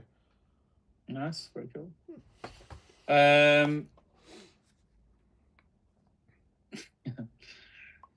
I think you missed how clever what he did there was. He swapped the streams for ice cream, says Larry. Nick says, I mean, it's actually Steve's fault for not reading the RSP. I did read it. Just read the side. Josh Crosby says there was a Plantier comment review that was mainly about ice cream. I'm sure there was. Why's it do that? Christmas platter, Steve. First Christmas stream, says Middle Earth Gaming. I think that's because he's just rewatched it. Yeah. Julian says, curious to know if now that Steve's a chef, do you still dunk buttered toast in your tea? Every day, mate. Every day of my life. Not in front of the staff, though, right? Sure. Still remember the first time Adam and Ben had ice cream. Mess everywhere, but the smile on their faces. It's funny you say that, Michael, because we always, and we've got it, and me and Anna have always said that on Lily's 18th or 21st or something at some point, we're going to put this video on a big screen wherever we are. But when Lily was probably not even 2, she was just talking, and we were on holiday, and she had an ice cream. You know, like kids. It was around here. She looked like a panda bear with just ice cream, and I was filming her like eating this ice cream, like loving it. And I said, Lily, you've got like a little bit of ice cream, and she went, oh, just wiped at the side of her mouth. And carried on just sticking this ice cream into her face. It was all over her face. That's for the. And it always cracks us up every time we watch it. That's for the bride speech, surely. Josh Crosby says, I love how Damien is describing glazing in a really long-winded way. Am I? This is what I mean. Is that glazing, is it? And that's it. And caught up on the chat. I'm going to go and do 2 things. First thing, I'm going to go and take a toilet break. I will be 2 minutes, Damien, and I'm also going to grab the magazine. Love it. And then we've probably got about an hour and 20 to get through the mag, do the Facebook, do the dice. Seems achievable. Do all the things. So I will be back in a couple of minutes. Enjoy. If I can leave you with the gang. Yeah, absolutely. All right, won't be in it.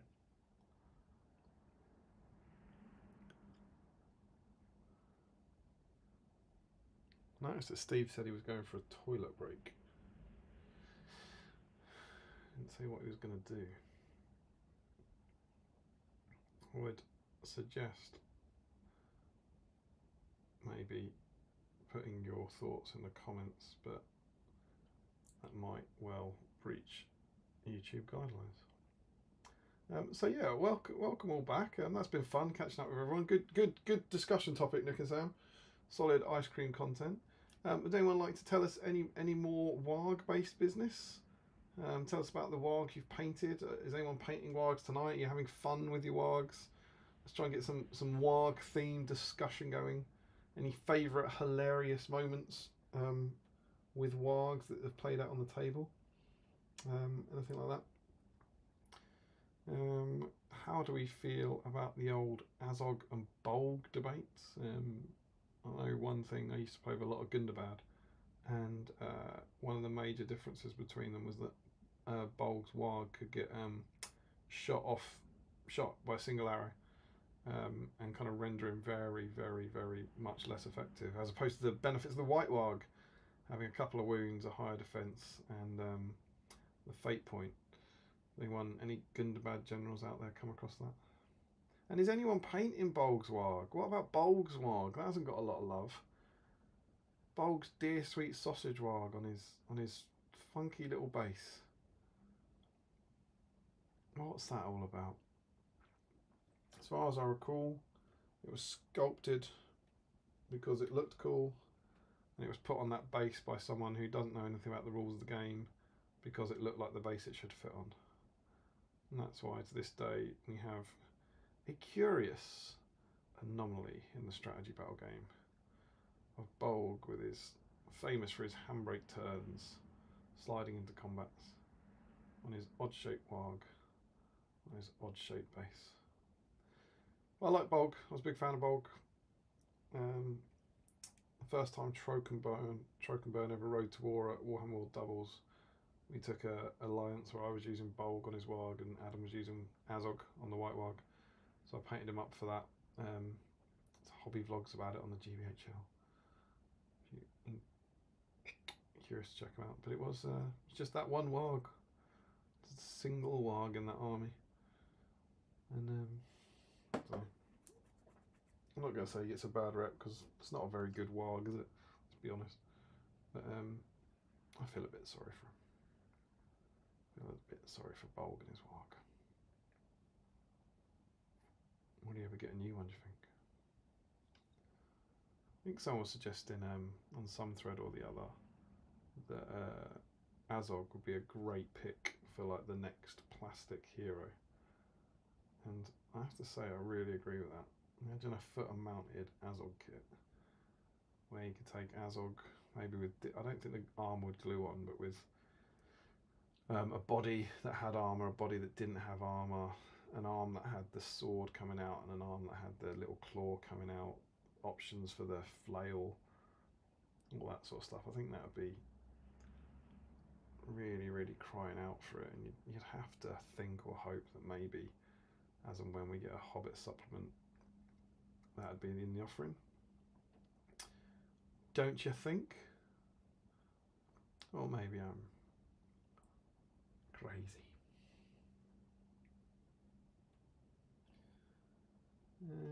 So yeah, let us know. Let us know your Warg-based thoughts. I've got 18 painted. I've got 18 plastic Wargs that were painted many, many years ago for the first. I've talked a fair few times about that first tournament I went to at Warhammer World, one where I met Mr. Tom Harrison, and me and my friend had to turn our kind of narrative scenario collections that would been. I'd painted all these models up for the journey books, and we had to turn them into armies, 1,000-point armies at that time for doubles, and you needed good and evil back in 2012. And so basically a bunch of a bunch of Uruk-hai scouts from Amon Hen and a bunch of Moria goblins from Barlin's Tomb and a bunch of caves. It's 68, isn't it? Well, 68. Yeah. Yeah, the issue. And a cave troll and all that sort of stuff became 1,000-point army, and included amongst that was some Warg Riders. Warg Riders that were painted up for the. I had 18 plastic Wargs painted up for the Hounds of Sauron scenario, and I had a few Warg Riders painted up for the Warg Rider scenario. And so they went to war. They went to war at Warhammer World, and my very first game, my first competitive game of SBG ever, was against Mr. Ed Ball and his doubles partner. It was David, and we had our evil army, and we got absolutely spanked. Pretty much never took Wargs again. Did you have fun? Yeah, mate. I thought I had a panic attack. I couldn't find the issue. You couldn't find what? I couldn't find the issue. I couldn't find my shoe. So why'd you take your shoes off to go to the toilet? Ah, shoes are alright. I found my shoes. I had a mate at uni who who ran at his house once, and he revealed that whenever he went to the toilet and sat in a cubicle, he stripped completely naked. It's like, what? I've heard that before, though. Have I told you that before? No, I mean I've heard people someone else do the same thing. Yeah, it's weird, isn't it? It is weird. Yeah, I think spoilers. It's weird. But yeah, I've heard other people say that. Like they take their pants and underpants off to go to the toilet. But this was fully nude, right? You just said he takes his pants and underpants off. Are you a two-pantser? You just need it as you get a bit older, right? just for safety. Some people are mad, aren't they? We've got some comments to catch up on. Okay. Are you going to do this, or are you painting? Just painting right now. All right, I'll do it. I'd love to see you painting. Sure, getting close, I think.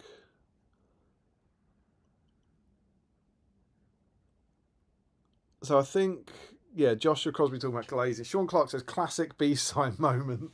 Toast dunking. What a disgrace.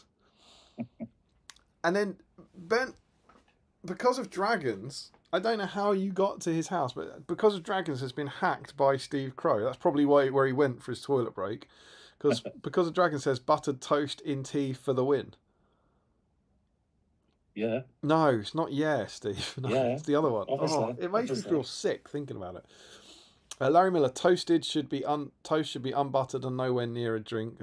Classic Miller. Sam says, well, after all that frozen treat-related fun, Nick and I are calling it a night. They're storming out. They're rage quitting. They stopped talking about ice cream. We're out. Night, guys. Hopefully there's a pink Warg coming. Larry Miller, also, what is everyone's thoughts on hyena wargs versus wolf wargs? That's a great question. What do you think, Steve? The hyena wargs of the Lord of the Rings or the wolf wargs of the Hobbit? I mean, obviously, I've got a fondness of the OG. But I do think the fell warg models are far superior. Yeah, well, I mean, the model-wise, the plastic wargs are a bit ropey, aren't they? Yeah. So the models are definitely better. In terms of the design, I never minded the hyena thing, because I thought they're like kind of fantasy wolves. They're allowed to look a bit different. I know in the commentaries, Peter Jackson makes a point of saying this isn't the commentary of the Hobbit, the commentary of the Lord of the Rings. He makes a point of saying that he wasn't happy with the wargs, and then when they go back to the Hobbit, that's why they changed the design so much that he didn't like how they turned out. But I guess you don't. I think I feel like you see them more in Lord of the Rings, which probably isn't true, is it? You really when do you see warg? You only see wargs in Warg Attack in Lord of the Rings, right? Gothmog's got one, obviously. But yeah, Gothmog's got one. That's it, isn't it? Pretty much. There's not many. Whereas in the Hobbit, you get they're more prevalent in the Hobbit because of all the scenes with on Amazon. Yeah, you get a much longer. You get a longer sequence, don't you, with the whole chase? Don't know. Rob Lynchbury says, I try to get quite a mix of orc flash tones. Yeah, that's what I've been trying. Yellow, green, red, pale and blue. I've dropped my paint list in the whip thread on my Gothmog comment if anyone would like to. Awesome. Cheers, Rob. That's cool.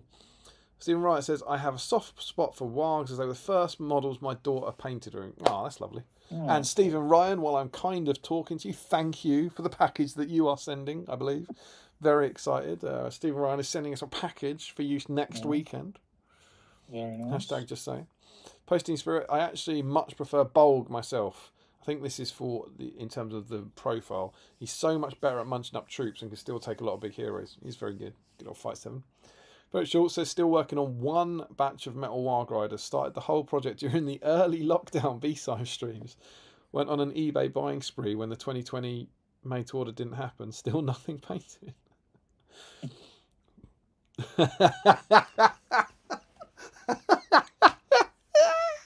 Haskell has got our number.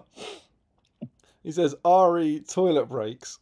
when these streams first started, our hosts could last the distance. A few years ago now, and we're all a bit older and wiser, mostly. Smiley face. You're spot on. Do you know what? I've thought that because I've gone. And 4 years, you like to think it shouldn't make a difference, but I normally go for a wee now, and I thought in the past, like, I'm sure I didn't used to do this.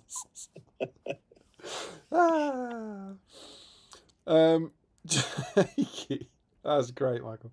Jakey says, could we discuss that none of the metal Warg riders, including Shaku, seem to be wearing any pants? I've never noticed until painting them. It's rather odd. Yeah, they have these kind of arseless chaps, don't they? They have. It's weird because the orcs on foot wear trousers, and the Warg riders wear chaps to protect their legs from the Warg. But their trousers would do a good job of that. So I think the process is that they get dressed in the morning, like in Saruman's, and they put Saruman's, change room, and they put their trousers on. And then when they go, right, you're on a Warg today, I think they take their trousers off. I think they want to be one with the Warg, I think. Yeah, maybe. So it's that kind of, right, you're on Wargs, trousers off, everyone. Okay, trousers off, go. But put your chaps on, because we just want to look after your legs. I just love to see your ass. And then they're on their Wargs going, that's Saruman, he's a bit odd, isn't he? Very shorts, but getting there. Planning to take a few Warg rides up to Ardacon. Covers says, I played a 600-point Wolves of Isengard list. Cool. Shaku got shot by a Mirkwood spider and swiftly killed. Less cool. I also had 3 Warg riders charge a Gundabad Orc banner bearer twice and lose both times. That's 6 attacks against the dude with -1. That's tragic, man. He says not played it since. Sean Clark, I love Bolg's Warg, but agree, new Bolg and new Azog would be great. I'll suggest, I don't know when you came out, I was suggesting those as new plastic kits. A new, imagine Azog foot mounted where you add all the options. Yeah. But more so we could get a better looking Azog. Bolg's Mini is such a better line. Yeah, I love Bolg on foot. Bolg on foot is awesome. I don't think that needs to change, but they've never nailed normal Azog on foot. I like the one with the flail on the ice, but like the new one's good. I don't know what it is. Is it that thing like when what was? Do you remember like that? You used to always get like Mickey Mouse toys, or it's different now because they have different ways of doing things and they can like do things on computers. But when they used to sculpt them, Mickey Mouse toys never looked like Mickey Mouse in the cartoon. It's always weird depending what angle you looked at it at. Do you know what I mean? No. And I feel I feel that's the problem there with Azog. I like how you've carried on. Like, do you know what I mean? No. What are you talking about? Mickey Mouse doesn't look like Mickey Mouse. No, because the way that Mickey Mouse is dropped, and it's the same like with the Simpsons. It's like a 2D. It's a 2D character, isn't it? And then when they try and make it 3D, it never used to work. Okay. It always looked weird. Looking at a certain angle, it wouldn't look like the character that you've seen on the screen. You weren't watching like a kind of like you didn't buy like Japanese knockoff like Mr. Mouse toys or something. Listen, there are people in the chat who know exactly what I'm talking about. But yeah, but then it's different now because of obviously technology and the way they can do things. But I feel that's the thing with Azog. And also, I think Azog looks slightly different as well in different scenes. Yeah. I think he looks slightly different from when you first seen him. It was like the Gollum thing, like that evolved as well, didn't it? Like he looks different. Yeah, he looks completely different. I mean, the Gollum you see briefly in the Fellowship is a completely different design, isn't it? Yeah. But you're right. I think whenever I watch The Hobbit now, I'm always pleasantly surprised by how good Azog looks, and everyone kicked off about Azog when he came. I remember even before I'd seen it, Azog looks terrible on this, and I don't think he does. I think people are like annoyed that he's CGI and not physical, but whenever I watch it now, I think Azog looks great. I think I think he holds up well. But I think they need like I think he's on the Games Workshop and Forge model. I think his base is too narrow. All right. I love that the best one is the one on the Warg. The one on the Warg is awesome, even if he's small, isn't he? Because he's smaller than the one on foot when he's on the Warg. Yeah. But I want one from the first 2 films, so without all the armor and without the massive sword. Kind of like the Bolg pose, kind of like the new Keeper of the Dungeons pose. Oh, do you know what? Are we talking about wish list? What I'd like the pose that Weta did, the first Weta of Azog, where he's leaning, that? charging. Yeah, and like they like deck the on the Wargs Warg? down. On the Warg? Yeah, Yeah, that was awesome. Where he's down that. Yeah. I'll tell you, he did a great one. I'll show it off here because if I can reach it.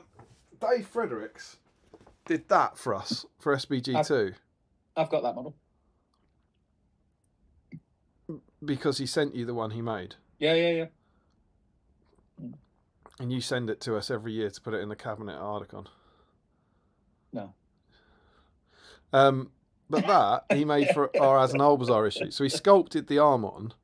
Yeah. And obviously raised his arm. But that was, I don't remember which one he used. Well, he's done a couple of Azog. Like sculpts. Yeah, he did the really good the head, but it's that. Hmm. I sent him this. That's what I sent him back in the day. I was like, "Can you do this pose?" he had a pretty good go at it, I think. It's pretty. And he also did this one, holding up Thror's head. But that's an awesome. That is an awesome pose, Razok. But that's just amazing. And it was James Baldwin that painted it, and he just did a great job. Cool, but you know how Bolg and the Keeper of Dungeons are both kind of just walking forward and like looking straight at their stuff. Yeah. I'd like an Azog like that. Yeah. That'd be cool. Is he bigger in the film, Bolg? I can't remember now. Is he bigger than Azog? No, I don't think he's bigger than Azog. He's a baby, isn't he? So Sean said he'd like a new Bolg and Azog, more so we could get a better looking Azogs. Bolg's Mini is such a better likeness. Rob says, you've stopped painting. Can you catch up? Where are you? Rob Lynchbury, I recently heard someone refer to Bolg on Warg as stretch limo Bolg. Yep, it's a good one. Left Game says, Damien Steve, not to go off topic about ice cream, what are your thoughts on the old world? Are you planning on getting back into it? I'm there. We spoke about this last week, didn't we? No, I'd love to. I think it looks freaking awesome. But the limited amount of hobby time I have, it would be a wasted enterprise for me to buy into a game that's on top of a game that I don't have time to play. Yeah, I really enjoyed it. I've followed everything this weekend, like with great interest. I talked about it a couple of weeks ago, but now it's all out and it's launched. I love it. I'm really happy it's back, and I think it looks like I genuinely think they've done an amazing job to relaunch something as big as Warhammer in a day. And I love it, and I reckon when I'm at Warhammer World, I'll crack and pick up the rulebook. But what I'm really enjoying is Stu's content over on Miniature Realms. Yeah, he's a similar age to me, and similarly optimistic and similarly positive. And I genuinely think I'm just going to enjoy the old world vicariously through his channel. Yeah. So I'd like to. I've got a Wood Elf army all ready to go, a very old one, and I'd like to rebase that so that it's ready to play. Yeah. And that's kind of what I want to do. I want to rebase my existing Wood Elves. I don't really want to spend a lot of money. I don't really want to paint old world stuff instead of Middle Earth stuff, and then hopefully at some point some opportunity will come up to play the games, and I'll know the rules because I've got the rule book, and I'll have my old Wood Elf army to play with. Yeah. But I'm just mainly... It's very sensible for you, no? Yeah, well, I'm trying. But I'm just mainly very, very happy that it's back. I think it's awesome, and I just hope it does really, really well. I think it looks awesome. I think it looks great. I think it looks brilliant. If I was to jump in, I think Bretonians would be where I go. I just like that aesthetic. I really like it.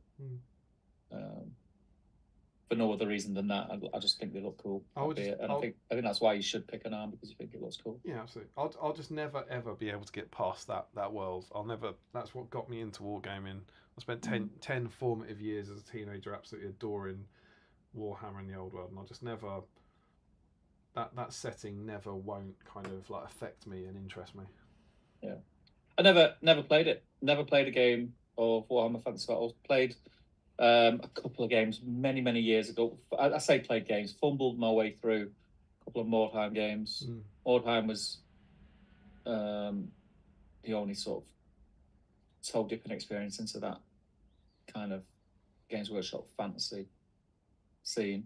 But then that was around the same time I was just getting into Middle Earth, and I'd started to paint a lot, and I'd joined the One Ring, and there was only a few releases, few things out for Lord of the Rings that and I bought everything, and I went into a Games Workshop once because I always would look at the Warhammer Fantasy Battle stuff, and just a thought. There was never any interest for me to buy an army and paint it and play games, but I seen the Mordheim box on the shelf, read it, looked cool. Seen it was like skirmish little games, and the Games Workshop branch manager said, there's a lot of Mordheim games going here. You can come in and play, and that's what I did. I only went in and had a few games with a few of the lads, but then Lord of the Rings was just where my interest always was.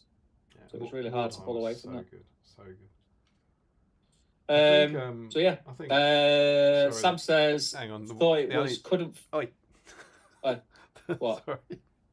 What? The other thing I was going to say was the. Hey, shut up. What's that? Thing that pops up with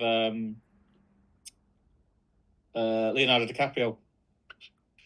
Do you notice something? I can't even. I think that's what I was going to say. What I've been watching as well. I've been watching battle reports. Right. I don't watch Middle Earth battle reports. They've never interested me. But I've been watching Old World battle reports, almost to kind of try and learn the rules.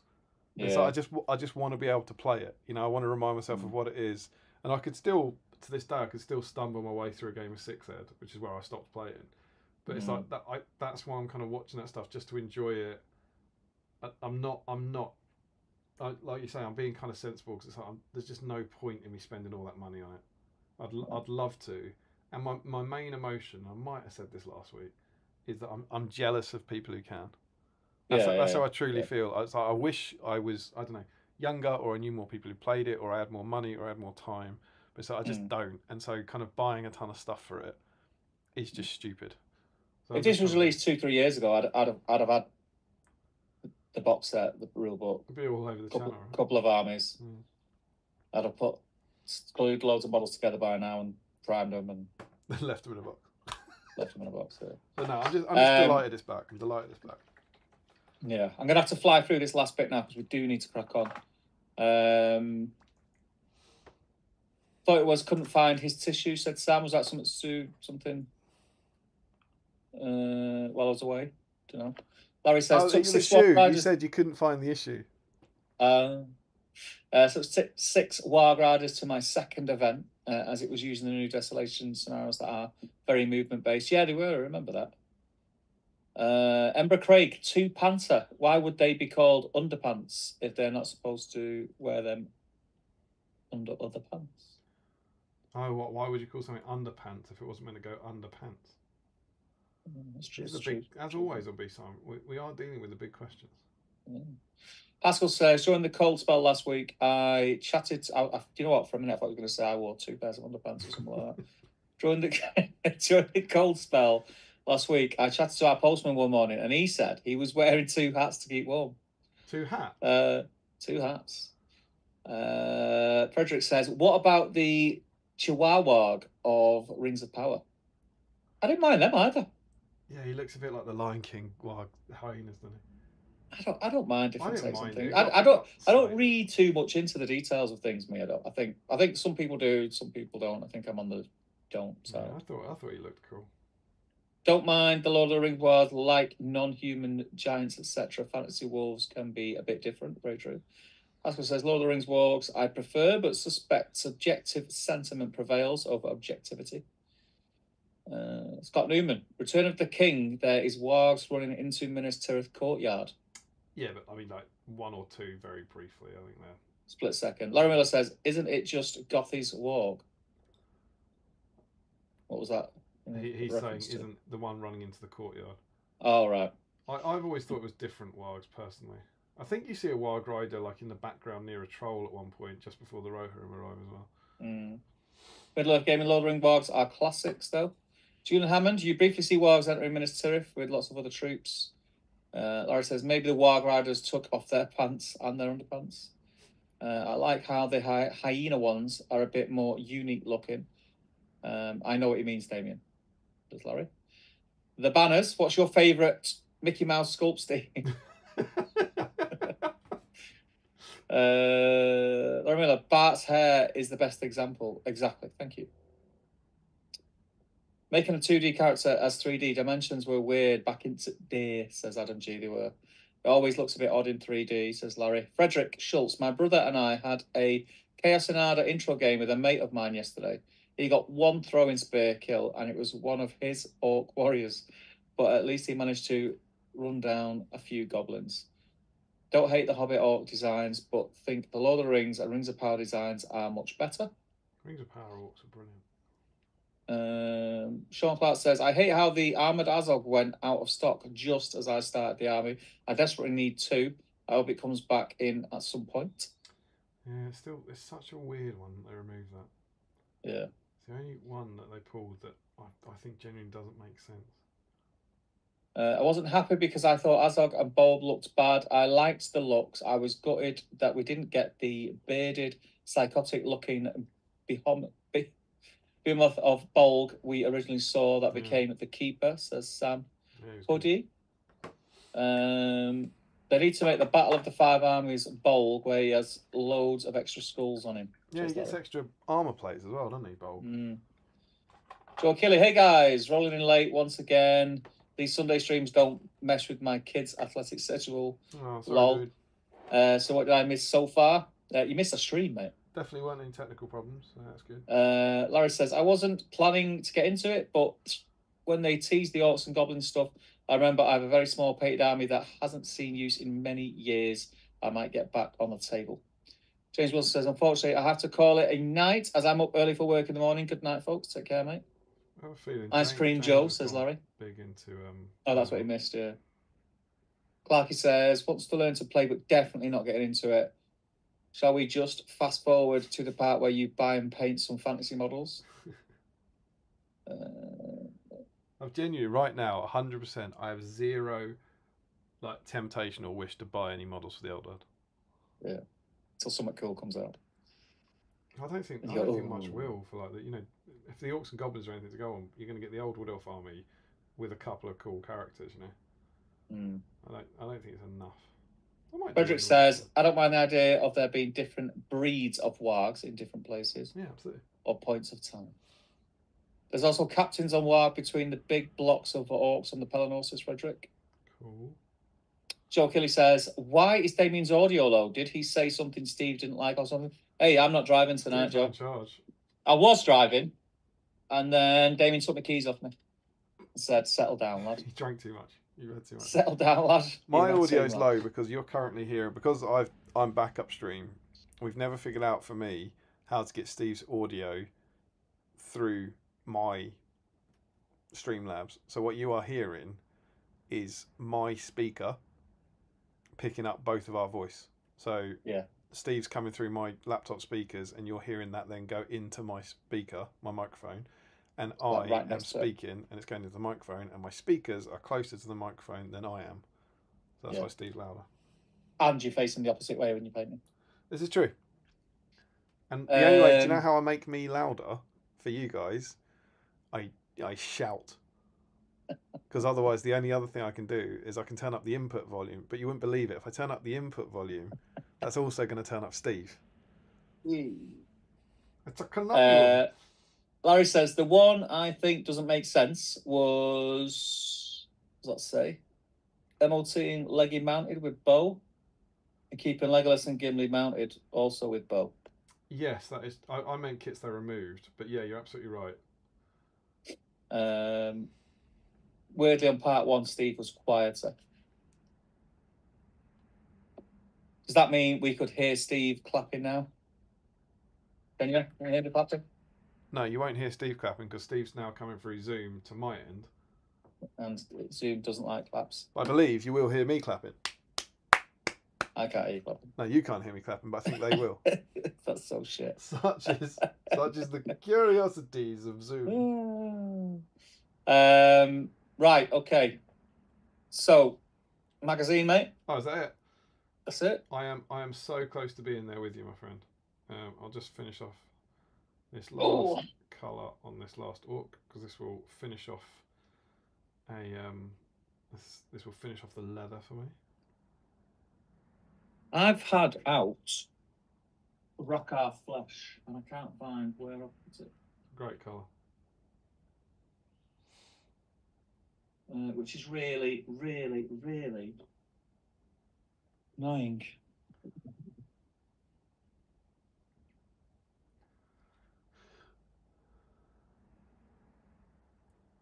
If anyone is relatively new to the stream, to the best of my knowledge, I still have a GT ticket available. If you are interested in coming along, feel free to DM me. First come, first serve. Drop into his DMs. Slide into my DMs, I believe, is what the kids say, my friend. Are they all? Very nice. I'm going to do what you did. Now Michael Haskell's put it in my head. I'm going to go for a wee, and then we can. Okay. Well, there's a few more chat. I'll crack on with that. Oh, so you can hear Damien, you can't hear me. Yeah, it makes sense. I probably could explain to Damien how to not have to sound that way, but it would take too long. Clapception, so yeah. If only Damien had saved the party popper until he took over. The annoying thing about Damien being in control is that for the second week in a row, we won't get my cam. It's a shame. It's a crying shame. We won't get the Facebook screen either. So you guys who have the magazine will have to flick along with us via the art of flicking along together. Yeah, because Damien doesn't have, but he has got that function, just doesn't know how to do it. And it's a bit fiddly. And because he's on a Mac, and I'm using it, it works slightly different on a Mac. I've never used it on a Mac, so some of the user interface is different. So it's hard for me to tell him how to do it. I think Damien just said that Steve is coming in his ears. I hope not. That would not be fit for the internet. We'll say that. Seems anything's fit for the internet these days. I still cannot find my Rock Our Flesh, which is really frustrating. How weird's that? Whilst looking for Rock Our Flesh, look what I found in my drawer. Who's talking about it? Odd, isn't it? Where did I put it? You've probably noticed, I don't know if you have noticed, this isn't normally what you see behind me when we stream. I'm actually facing in a different direction. Normally, when I stream, I'm facing that way and my screens are here. There's a desk in front. I've had to move everything. I've had a good clean up in here. I know it doesn't look very clean behind me, but it is a lot cleaner than it was, because down there, I've got to put a water feed into. There's no water. There's no running water in this man cave. This was a garage. It's then become a man cave. It was a gym at one point. Just gonna have a little kitchenette in there because it's going to be a summer room. So I've got to put running water in that, and that's why I've turned everything around so I can work at that end and keep a setup here. So yeah, welcome back, mate. Thank you. Still can't find Rock Our Flesh. It's not good, man. I remember seeing it because I had it out when I was first started painting these ogres, and I remember seeing it when I was cleaning up. I don't know what I've done with it. Oh, I'm just gonna have a stretch. Oh, such a tosser. Shall we? A couple of years ago, mate, I reckon we could have done this. I know. Go on, find it. Which way is it? That way's Find this way, it. isn't it? Go on, find it. Come on, imagine if you could. Imagine having a Hey! Oh. How good would it have been? Yes, so, ladies and gents, some exciting stuff this week. As ever, of course. We're into Battle Games in Middle-earth, issue 68. We've got a look at him in our regular feature, cover star playing SBG. You have done something terrible to that orc. He is not happy. What do you think that is? What do you think's happened? You've immobilised his leader for the 3rd turn on the bounce. And trapped him, I reckon. But he also he looks like maybe he knows something you don't. Yeah. You know, maybe he's actually about, you're going, he goes, any heroics? And you go, no. And he's like, sure. Are you sure? So the Rohirrim uncover treachery in Dunland. So inside here, we get some cool. This feels very Warg heavy. This is good, like creatures of evil, picture of Warg. Send out your Warg riders. Picture of Warg. It was good Warg theming. Let's see how that continues. Remember last week was it the last one where we had the Dunlendings that then didn't really appear? Yeah. So we have Wargs stalk the lands of Middle Earth, hiding in the dark places of the world. Some of these wild and savage creatures have been tamed by orcs who ride them into battle, but many more continue to roam free in dangerous hunting packs. There are many foul and dangerous creatures that threaten the inhabitants of Middle Earth, such as murderous orcs and bloodthirsty trolls. However, perhaps the most savage and bestial of these are the Wargs, giant wolf-like creatures possessed of an evil and predatory cunning. In the lands of Rohan, Wargs are a constant threat to rural communities and unwary travellers. In the darkness of the night, they stalk their prey, hunting any men, women and children foolish enough to be caught outside. To add to the woes of the people of Rohan, Saruman has bred many Wargs in the pit beneath Isengard. Unbelievable scenes. Carrying the wizard's orc warriors into battle, these wolves of Isengard are driven to ever greater heights of bestial fury by the cruel treatment administered by their evil masters. Cool Warg stuff. Get a little shot there of Aragorn fighting a Warg. And so we're kicking off with kind of part 2 of the Rohan campaign, which we obviously introduced in the last one. So this is the thank you for my glamorous assistant. This is the ongoing campaign where they take you through the story of the Two Towers. So, but there is some nice stuff in here. Again, it's a bit filly. I think we were discussing this last week that it's previous scenarios repurposed a bit, but there is some nice stuff here. Where so we got the first scenario here from oh no, sorry, this is just the intro bit, but it's got all the campaign rules from before, from the last one. There's a really nice rider of Rohan down here. Yeah, the horse is lovely. A lovely little paint job on that. I just don't feel like we've seen that in a magazine, but completely alternate colour scheme with blue and stuff. So we start off with Message to Edoras, which is a scenario we saw in pack 50. So the idea of this is Saruman's forces pour into the kingdom of Rohan. They go on a murderous rampage, burning villages and killing indiscriminately. If the Rohirrim to have any hope of resistance, they must warn Edoras of the coming hordes of Isengard.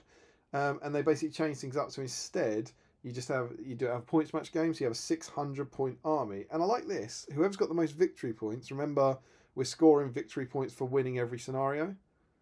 So whichever player has the most victory points after, I think there were about 4 scenarios in the last one, maybe 6, has an extra 100 points. So that's quite cool.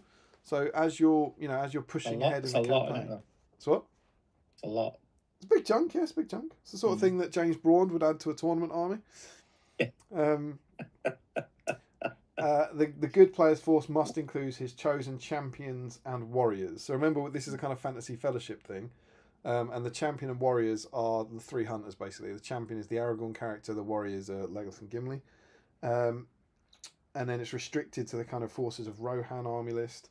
And then the evil player can use the forces of Isengard list, and he can include orc captains, but he can't include Saruman and Grima. Nice little note here, if Lurtz or Ugluk have survived games in which they previously featured, they can be used here. So I do like this as a campaign idea. I know there's a sense of it being kind of filler and stuff, but there is thought going into it, into the new rules. After that, so what's the winning conditions of this? If good side wins, you play Restore the King. If evil side wins, you play Hold the Fort. So I think the idea is what we're seeing, and we saw it in the last one, is if the evil side wins, you have to play more scenarios. And Hold the Fort is a great game. I think Stephen Ryan, who certainly has been in tonight, he built the fort. There's a little picture there. Do you remember our first kind of Rohan fort? Mm-hmm. And this is going way back. This one was in packs 27, Stephen. Issue 27, if you can believe it. I'm not being crazy, am I? I don't know, yeah. No, it was... Oh my God. You wouldn't Adam and Eve it, Steve. Go on. part of me thinks you might be able to guess this. So this scenario was in Pack 27. Yeah. What models came with Pack 27? Wargs? No. And obviously, I'm only Yeah. going to ask you this if you could guess it. Think earlier in the stream. Stream. Don't know, man. It's the Eric Siege troops. Oh, is it? Yeah, how good's that? So that was the issue it was in. So, you know, circular or something. Who knows? So in this one, instead of using the normal combatants from Pack 27, which is, you know, what was that, 40 issues ago, we use 600 points, and instead of having to kill Aemma, they have to kill the Aragorn character. Tally up the victory points for the game as normal, regardless of who's currently in lead. Play the Restore the King. So Restore the King is a really cool scenario, which is like a mini game set inside Edoras, where you have to save Theoden. Yeah. Theoden has been ensorcelled, that's a cool word, by Saruman's magical power, making him docile and susceptible to the lies and evil counsel of Grima. For Rohan is to stand a chance against Isengard's invasion, the king must be freed. I liked this line. When the champion and his companions finally arrive in the city of Edoras, they find the king's court firmly in the hands of Saruman's servant, Grima Wormtongue. The king has been reduced to a dithering old fool. Dithering. That's not Old very fool. Tolkien, is it? No. Poor old Theoden. And then get this. The Restore the King scenario from Pack 51. The good player must replace Gandalf, Aragorn, Gimli, and Legolas with his guide, champion, and 2 of his warriors. So the guide is the Gandalf character. If Gandalf the Grey was part of a good player's fellowship and has died, he comes back as Gandalf the White and rejoins them. Breaking Saruman's spell over Theoden is vital to the outcome of the war in Rohan. As such, the battle game is worth double the victory points, 6 rather than 3. And then whichever side has the most victory points, you play Retreat from Edoras. Alternatively, if either player has double the amount of victory points, they may choose to play the Assault on Edoras scenario next, rather than use the options indicated above. And regardless of which option is chosen, if the evil side wins this game, it will have dire repercussions for Theoden. If Theoden was not freed in this scenario, he must start every game in the campaign with no might, will, or fate from now on. So he's even worse than he was originally. Poor Theoden. He hasn't got any will. Oh, Theoden. He needs a bit of a will. That'd be tragic. Imagine him leading charge at the Pelennor with no might. And then we go on to Retreat from Edoras. With the armies of Isengard almost at the gates of Edoras, Theoden decides to lead the people of the city to the safety of Helm's Deep. So I think what you actually get here is isn't it? Couldn't you skip it? Yeah, so this is it. Alternatively, so whichever side has the most victory points, you play Retreat from Edoras next. But if one side has got double, then you play the Assault on Edoras. So what it basically means is that you don't get a chance. I think it's like the idea that if evil are smashing good, then they don't get a chance to retreat from Edoras. Saruman just comes and attacks it, which is kind of cool. Yeah. I like the kind of slight choose your own adventure type thing. Theoden decides to lead the people of the city to the safety of Helm's Deep. However, the retreat is not without peril, and the journey promises to be a dangerous one. So this is the kind of Warg attack scenario at the time. In Pack 40, you have 600 points. The winning game objectives are all to... Oh, there's all the refugees in this as well that you have to save. That's pretty much the same. They can mount good heroes on horses for extra points. And if the good player wishes, he may add Éowyn to his fellowship, replacing a warrior that has previously been killed. So it's such a crap option. If Legolas or Gimli type characters have been killed, you can add Éowyn, who in this version of the game was just absolute toilet. But it's cool. Again, it's fun. Good. The good side has the most victory points, you play Helm's Deep. If the evil side has the most victory points, you play the Deeping Wall, which is, again, is kind of interesting. We'll have to see what they are in the next stream, but I guess it's if the good side are winning, they skip the chance to blow up the wall maybe and get another victory. Yeah. Then we got Assault on Edoras. You get that wonderful shot that we've obviously seen before, but of that fantastic scenery. Yeah. The armies of Isengard are at the gates of Edoras with the White Wizard himself at their head. That's a good scenario. That's a good what-if scenario. I think someone should make that in a fan-made magazine, maybe around issue 13 or something. Hopelessly outnumbered, the Rohirrim will need plenty of luck as well as the aid of the mighty champion and his companions if they are to prevail. Death of the King will be a terrible blow for Rohan, stripping it of leadership and guidance. However, leading the assaulting force himself, Saruman is also a risk. If he were to form in battle, Isengard's leaderless armies would crumble. So it's the scenario from back 52, 750 points. You've got to include his guide to the Gandalf character and Theoden. There's also a relief force you charge in. The evil army uses the messages to Edoras scenario. He must also include Saruman and Grima, and Grima can be set up with good models. If the good side currently has the most victory points, then play Assault on Orthanc. So that's quite good. So at the end, you go and attack. You almost do the road to Isengard if you've won that. Yeah. The evil side has the most. You play Breach the Dam scenario, both of which will be tackled in next pack. Do you know what the next pack is? What's the next pack? 69. That's going to be a tough one to get through. And in this battle game, both Theoden and Saruman are worth 4 victory points instead of 2 if they're slain. Ooh. That's cool. And that's it. That's the end of the campaign. It is cool. I like it. Yeah. I still feel that all that we've just been through and all the ones from the last issue could have been a couple of pages in one magazine. I still think. The fluff and the pictures are nice though, aren't they? Oh, come on. Come on. Come on now. I reckon you can do it in half the space. This. I don't think we need the photos. We don't need these. Yeah. But I think there is real thought going into it, to be fair. I don't think it's a kind of cash grab. I think they are trying their hardest and they're doing their best, and I think people saying that it's just a cash grab are just kind of needlessly made. Sorry, I started talking about the old order again. I think I do think there is they're try. I don't think they're scrabbling for pages. I think they're going, this will be cool. Let's make something cool. And then we get Warg Hunt. This is a cool scenario. So this is complete what if stuff.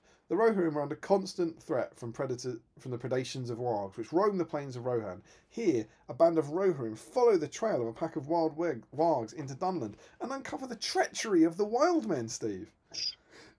And then get this. A scouting party of Rise Rohan has been following a pack of Wargs across the Riddermark for many weeks. Their quest has led them to the harsh, inhospitable realm of Dunland, a land inhabited by hateful, jealous men. Sounds like the worst kind.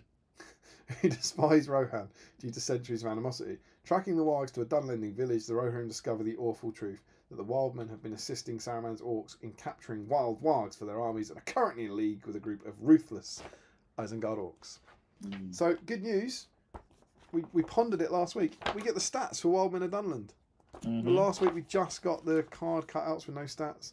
But in this, the Wild Men of Dunland are Fight 3, Strength 3, Defense 3, 1 attack, 1 wound, and Courage 3. So they're a bit rubbish.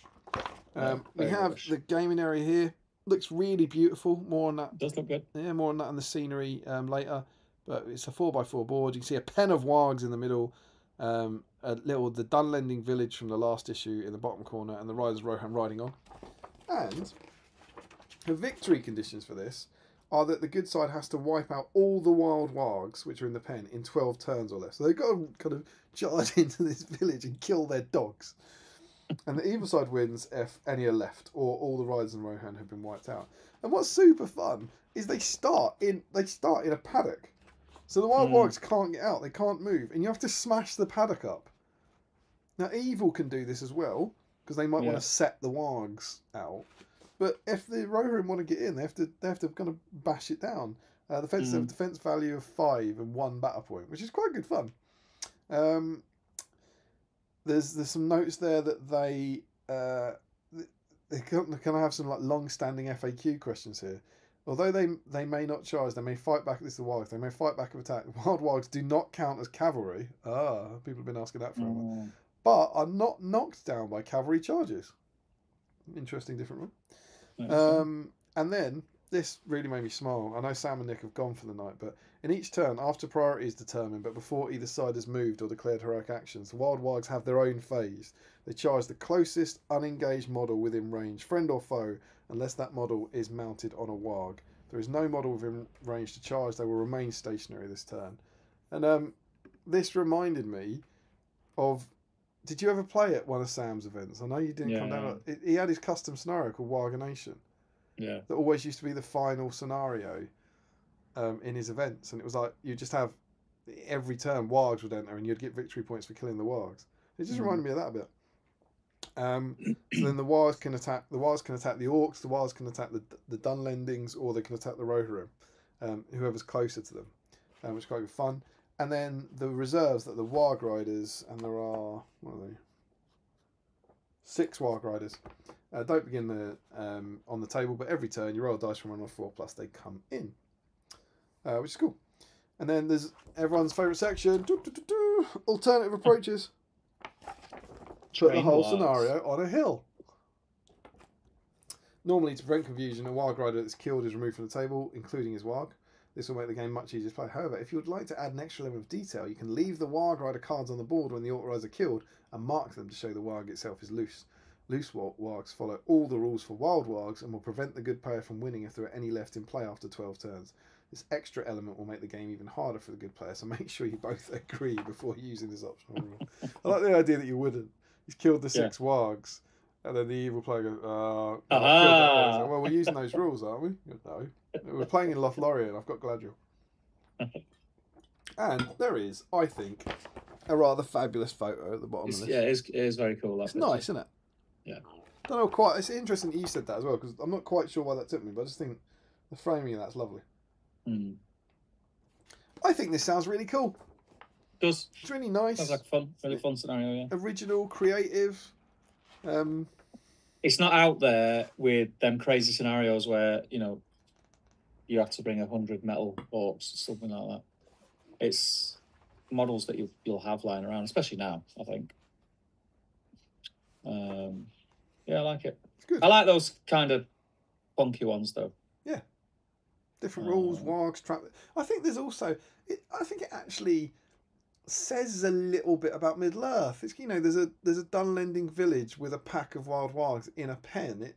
That's something we haven't really seen, but feels very. Very also, if you look at the terrain that they've used, so all the Dunlending buildings are intact. And it looks like it's an old Rohan village because there's Rohan buildings that are burnt out. You're absolutely right. So there's a bit of a backstory to the scenario just with the terrain. So yeah, it's very cool. I really like that.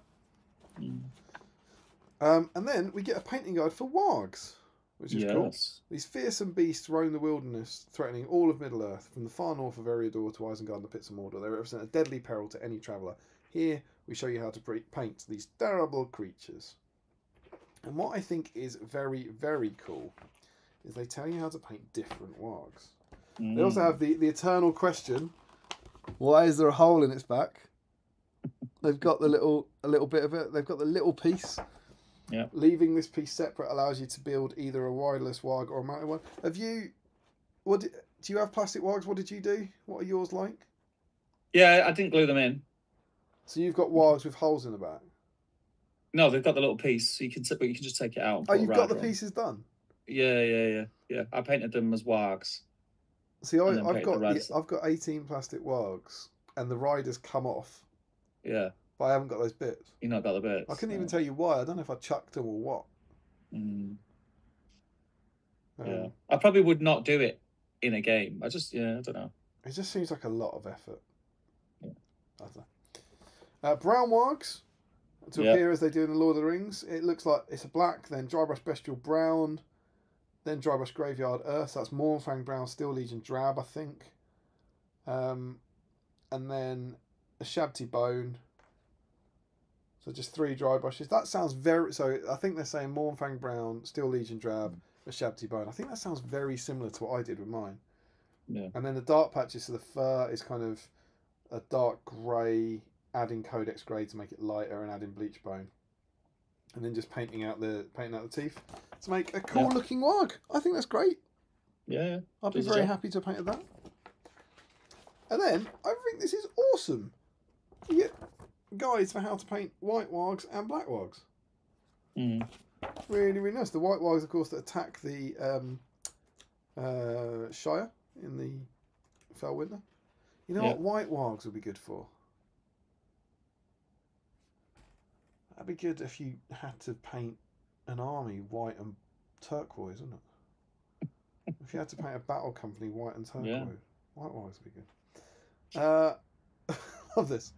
They've got much lighter fur. Oh, good to know. So this is kind of still a nice undercut of skull white.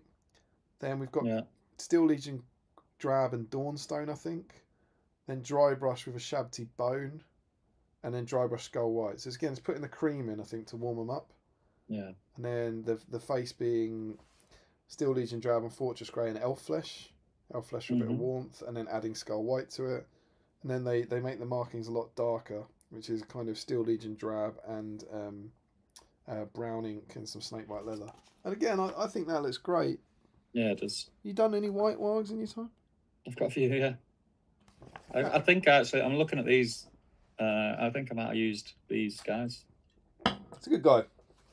I like it. And then finally, black wargs. Black wargs. So this is I have to translate. Rhinox hide, black, and maybe Eshin grey, I think. Dry brush over the fur, and then you add bleached bone to that. And then this one looks good. I like this. And then the main. So again, just going lighter. I think it's just adding more grey, more Fortress grey, maybe Dawnstone, and some skull white. And you end up with this cool looking black warg. Do you know? Yeah. So yeah, I think they're good. I've done brown wargs and I've done white wargs. Spoilers. I haven't done black wargs before. I think they look good. Very good. With its black fur, this model could be used as a pack leader in your battle games. Good. Next pack, included with pack 69. The battle games in Middle Earth are 6 Warg Riders to add to your collection. The painting workshop will show you how to paint these models, as well as provide suggestions on how to personalise them for use in either an Isengard or a Mordor force. Sounds like good fun. I think that's a really good guide. Yeah, it is. I think that's a really, really... There's a lot of fur in Middle-earth miniatures. Whether it's on an animal or not, there's a lot of fur. So learning techniques for dry brushing and getting different outcomes is used depending what colours you go for and stuff. It's good. That's a really handy guide. Well done. Well done, Battle Games in Middle-earth. And then we're finally on to the last scenery, which is realistic landscapes. I think this is pretty phenomenal, if I'm honest. So this says trees, hills, hedges, and fences are an integral part of most battlefields, and we're like, I know. We've been making them for 67 issues. What's the biggie? Representing common terrain. In this modelling workshop, we show you how to improve the look of this generic scenery by using advanced techniques. Here we show you how to build on techniques presented in previous modelling workshops, adding further levels of care, precision, and attention to make fences to a standard comparable to your more recent modelling projects. So they're saying, now you've built like that Gondorian outpost, your hedges are looking a bit crap, aren't they? So I love this. Look, there's a blast from the past for you. Yeah. Take you back. We were all in lockdown. We couldn't go out anywhere. We were drinking gin. I was getting ice creams delivered. Simpler times. So those are what we made before. And I got to say, the first one, this properly blew me away. I have never heard of this. So the way they suggest making a hedge, a fancy hedge, is that you get a piece of wire, you then cut out chunks of what they're using, scourer, into little squares or circles an inch thick, and then you thread them onto the wire like a kebab. Have you ever done that? Nope. I've never done that, nor heard of anyone doing this. And then you cover the whole thing in PVA glue and then cover it in foliage.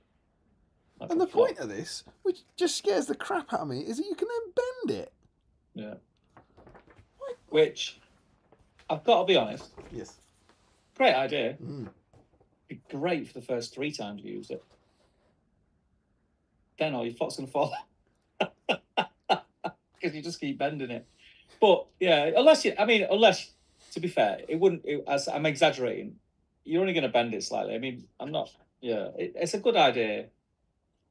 But a lot of flock would come off every time you bent it. Next, give the entire model a coat of bestial paint. best of your brown paint. Once this is dried, cover your hedgerow in PVA glue and dip it into coarse foliage, ensuring that you cover the model. Shake off any excess foliage and leave to dry. Then bend it in half. And watch it all fall off again. No thanks. I will say, actually, to be fair to them, if you look at it, it's bent. They're bending it when it's brown. Yeah. So I think maybe the bending suggestion is before you attach the foliage. So maybe it's a brilliant idea. Not convinced. What do you think of the finished look, though? It's pretty good, isn't it? Yeah, I think it looks good. I think it looks great as long as you don't bend it. Don't bend it. Start bending it. Start bending it. Don't bend it. Start bending it. You're in a world of pain. Don't bend it. Just make the bush to the shape that you want it. But yes, make it like that. Don't bend it. Can you imagine how many great scenery guys are like, well, just spend hours making this and then just bend it. Just bend it. Just bend it. Put that on a mug. Ah! And then we're on to fences. And again, it's fences on crack. And do you remember our wattle fence, our little bit of impossible wattle from last week? Well, this is far more doable because it's not built into a wall. Mm. It just made me feel terrified when I was reading it, right? The first sentence, these fences are created from cocktail sticks. Well, this is going to hurt. And then the combination of that and this method is similar to the wattle on the Dunlending hovels. And for those reasons, I'm out. This is, you basically glue 6 cocktail sticks, and at no point, at any point in this article, as far as I can see, does it say cut the tips off. No, and they're not cut off. You cut the tips off on the top ones. All right, so the ones the support's going up, you cut the tips off. Once your fence posts are firmly installed, begin the barrier by carefully weaving a cocktail stick around 3 of the posts as shown, followed by the next 3 in a different direction. Have you ever weaved with a cocktail stick? No. I can tell you what I find confusing about this. Is it weaving like with it a says, solid item? Where was it? It says it. This method is similar to the wattle on the Dunlending hovels. Yeah. Why not do it the same as the waffle with the wire? With the wire, because that would be why are they making 2 really hard ways to do it? That would be, this method is similar to the wattle, but before that was impossible with the wire because of the walls. That would be quite easy here, but we don't want you to do that. Oh, that wasn't dangerous enough. That's it. We heard that a lot of people did that, and we know that they want it to be dangerous because we ended up with the Dolgledore ruins. Yeah, this is true. A lot of people did it last week, and they apparently didn't hurt themselves. So we're here to fix that. And then, so yeah, you weave, and I'm being glib. I know it says weave, and I'm sure you can bend them a bit, but cocktail sticks aren't really bendy, are they? It will flex a little. Yeah, that's what I mean. So you're and you've got the taper at the end. Yeah. And it looks like where they've positioned them, it'd only be an ever so slight bend. But look at the end of this thing. Mm. Look at that. I mean, it's got to keep the wargs in. That is going right under your nail. Yeah. You know? At some point, that's going to go right under your nail, and you're going to scream, and your missus is going to go like, "What's happened?" You go, I just stuck cocktail sticks under my nails. And they go, why? I go, because I built them like that. I mean, I don't understand why they don't snip them off the end. You've got to snip them off the end. You have to. I don't get why they're left. They don't add them sticking out. If anything, they take away from the look. You know what I mean? Yeah. Leaving them on makes them look like cocktail sticks. But they look cool. Yeah, they do look cool. Like, to be fair to them, the heads look cool and that fence looks cool. Mm. I don't know. I'm not sure if I could ever be bothered to do that. Maybe it wouldn't take that long.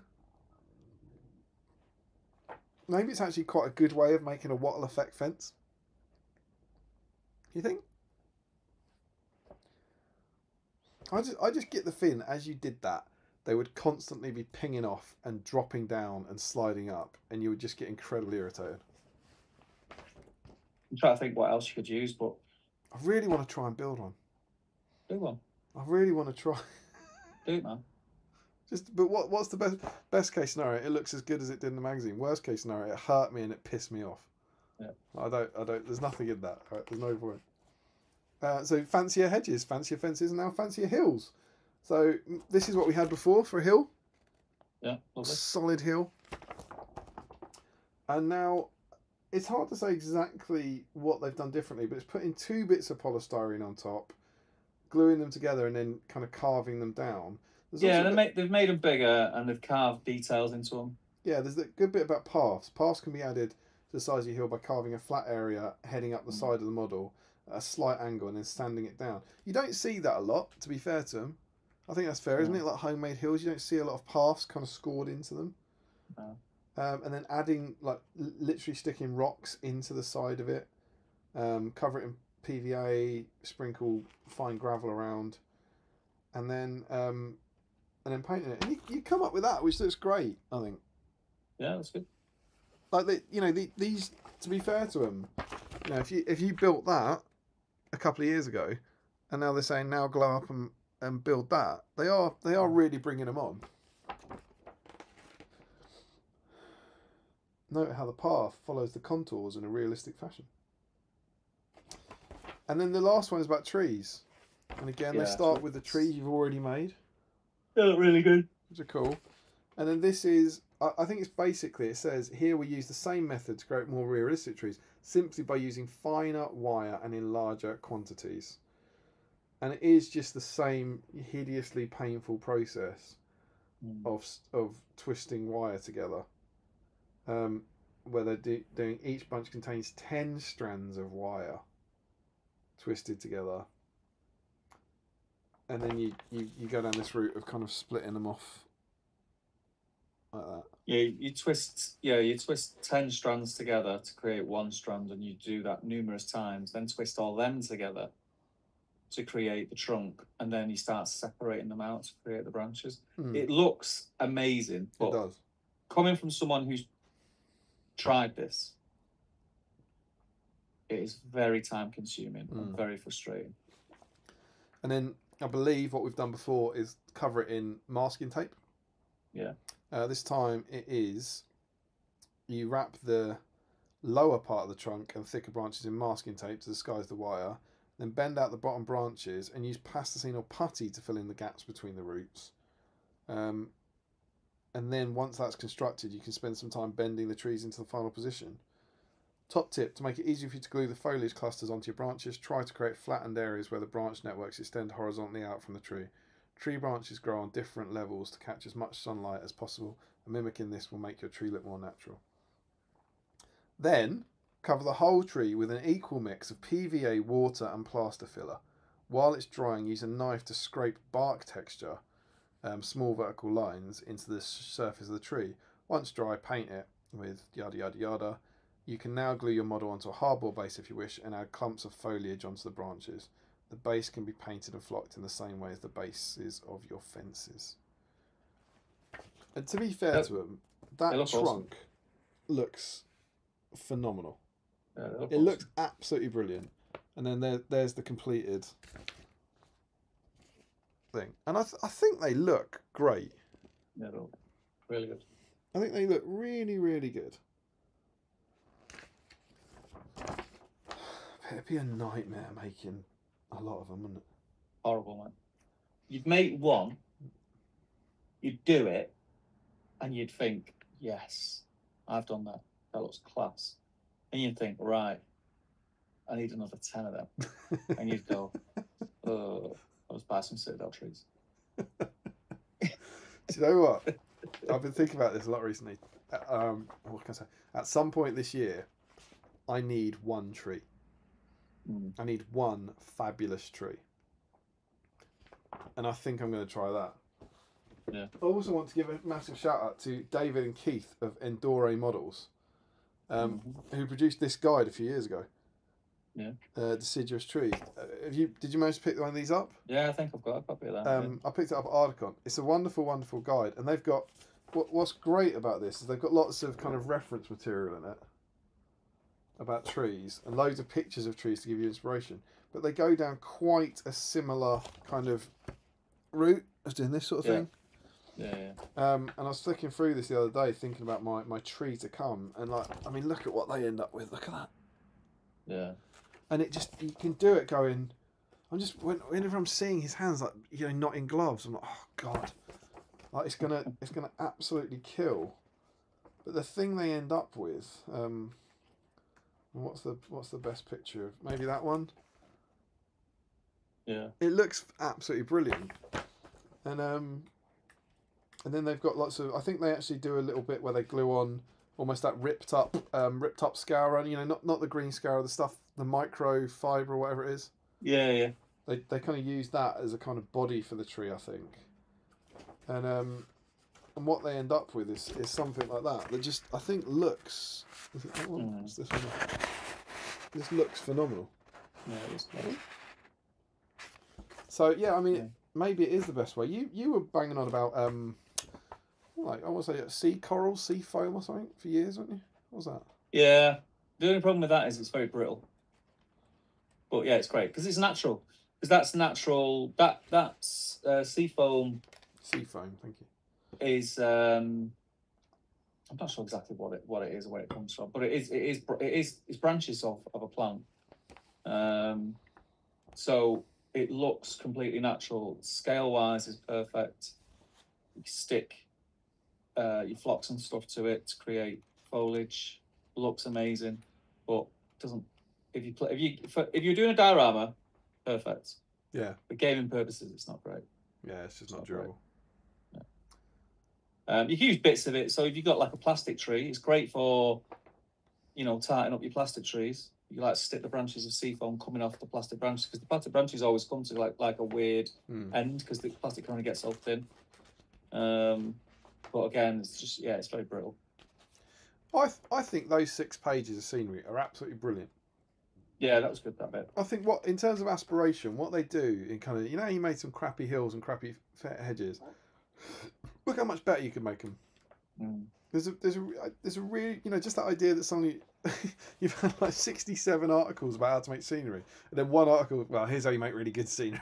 Yeah. Like, it's very good, I think. Yeah, that's the end of the issue. What do you think? Yeah, it's all right. Again, I'm not a big fan of the campaign stuff. Not that I'm not a big fan of the campaign stuff. I worded that wrong. It's just that I think they've dragged it out.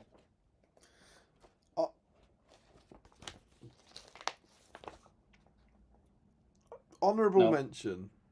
Did you say no? I said no. Yeah, I don't think it can be because of the camp. I really don't like bits when there's part of an article. You know, for it to be a favourite issue. Everything else though, I think is brilliant. I think the scenery is great. I think the painting guide is great, and it takes a lot to convince me about a painting guide. Having that kind of how to paint 3 different kinds of warg. Yeah. Really, really useful. The original scenario is brilliant, and then the campaign I think is good. It's good. It's a very good issue. It's worth $3.99 of anyone's money. with 6 wargs, mate. Yeah. But it's not getting a. Is it not getting a nod? No.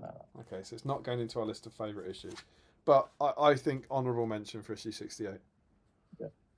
Maybe that's what he's saying after all. He's going, you don't think I'm your favourite issue? He's saying, this could have been so much better without that stuff in it.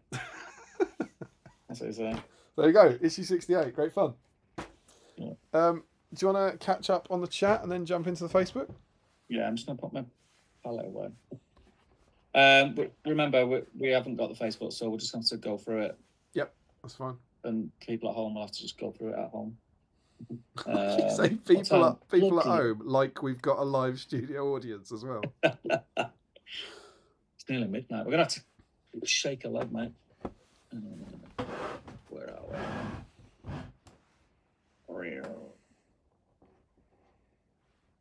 Oh, God, I've scrolled way too far back. I've gone back to ice cream chat. Oh, there it is.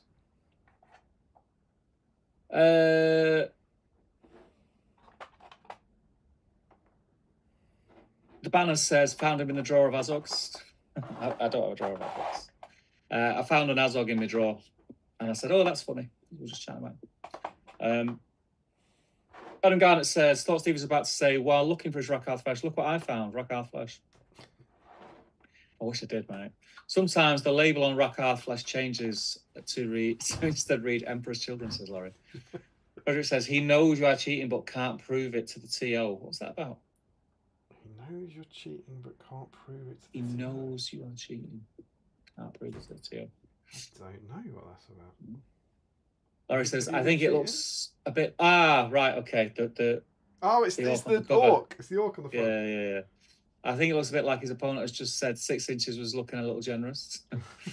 I like the woof themes, says Frederick. The banners, you do not know pants, you do not know underpants. You will wear assless chaps. Oh God, that's a throwback, says Larry. I think he's talking about Warg Nation there, though. Yeah. Stephen Ryan, Spiky Fort still finding bits of barbecue skewer all over our living room from snipping them up. Someone should make a song out of that, said Larry. Frederick says, I believe Spill Ferinigan played the scenario for Tigran campaign. Oh, really? That's Andreas, right? Did I say it right? Spill Ferinigan. I don't know, mate. Larry Miller says, is there a reason they didn't put the card insert in that issue instead? Oh, what, for the done lendings? That's a good point. I don't know. That might be a mistake. Haskell says, can't keep my eyes open any longer. Night all fun ice cream themed stream this evening. Take care, mate. Put Wargs on a hill, says Frederick. What? Got all Warg Nation, says Larry. Rob Laitchbury, I'm pretty sure that Warg painting guide is in the Return of the King Blue book as well. That's interesting. Planning to magnetize the little back bits for these new ones, says Larry. Oh, that is. Ashley Fish says the thing is, without from what I read, you don't have to magnetize them. They just clip in. They've got like a little stalk on them. Why would you do that to yourself?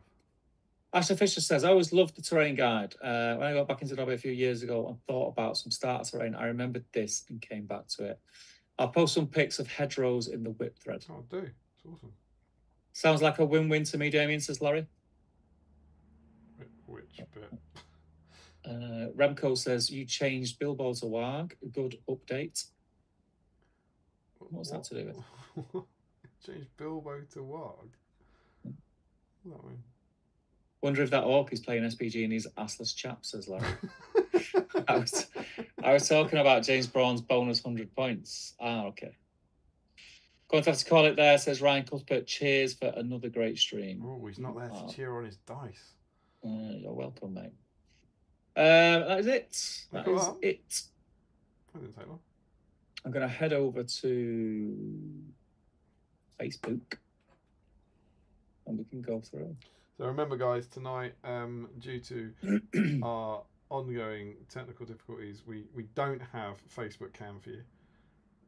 So what we would encourage all of you to do now is to jump over to Facebook and kind of read along with us. A lot of comments. It's been good. There's been a lot of people in. I think sometimes you see. I think they don't. I think they quite enjoy this Battle Streams malarkeys do. I think it's what the kids are into. Oh, my thumb looked pretty cool tonight as well. The thumb for the stream. Show me? My thumbnail. Oh, sorry. I thought you meant your thumb. Thought maybe you'd like done something with it, you know. It's got a cut on my thumb, see it? You got a cut on your thumb? Oh, nice. Emma cut a finger the other. Yeah, at work. Chopping up cauliflower. Chopping up cauliflower? Yeah. It wasn't many months ago that you would have done that at work, chopping up like wood. Yeah. Well done. Right. Do you want to get your phone ready? Yeah, I'm on the last, or I'm just doing a quick edge highlight. So. Oh God, we'll be. You know how quick they are, famously so. Let's pop my eyes are itchy now. Actually working on Frog Boy. Oh. Certainly, to my mind, one of the best frog-based miniatures Games Workshop ever produced. There was a frog model. I can't remember what it was made for. I think it was made for part of the original Bretonian range, the 5th edition Bretonian range, and they made a little frog. And there was a spell in that edition of the game Dispel Scrolls. I think a Dispel Scroll was 50 points. I think this one was... No, a Dispel Scroll was 25 points. I think this one was 50.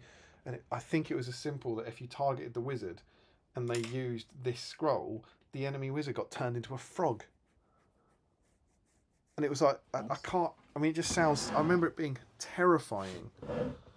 And like because you didn't know what magic items your opponent had, and it was to just stop you casting spells at wizards. And maybe there was a roll, and maybe you could roll a dice every turn and not be a frog anymore.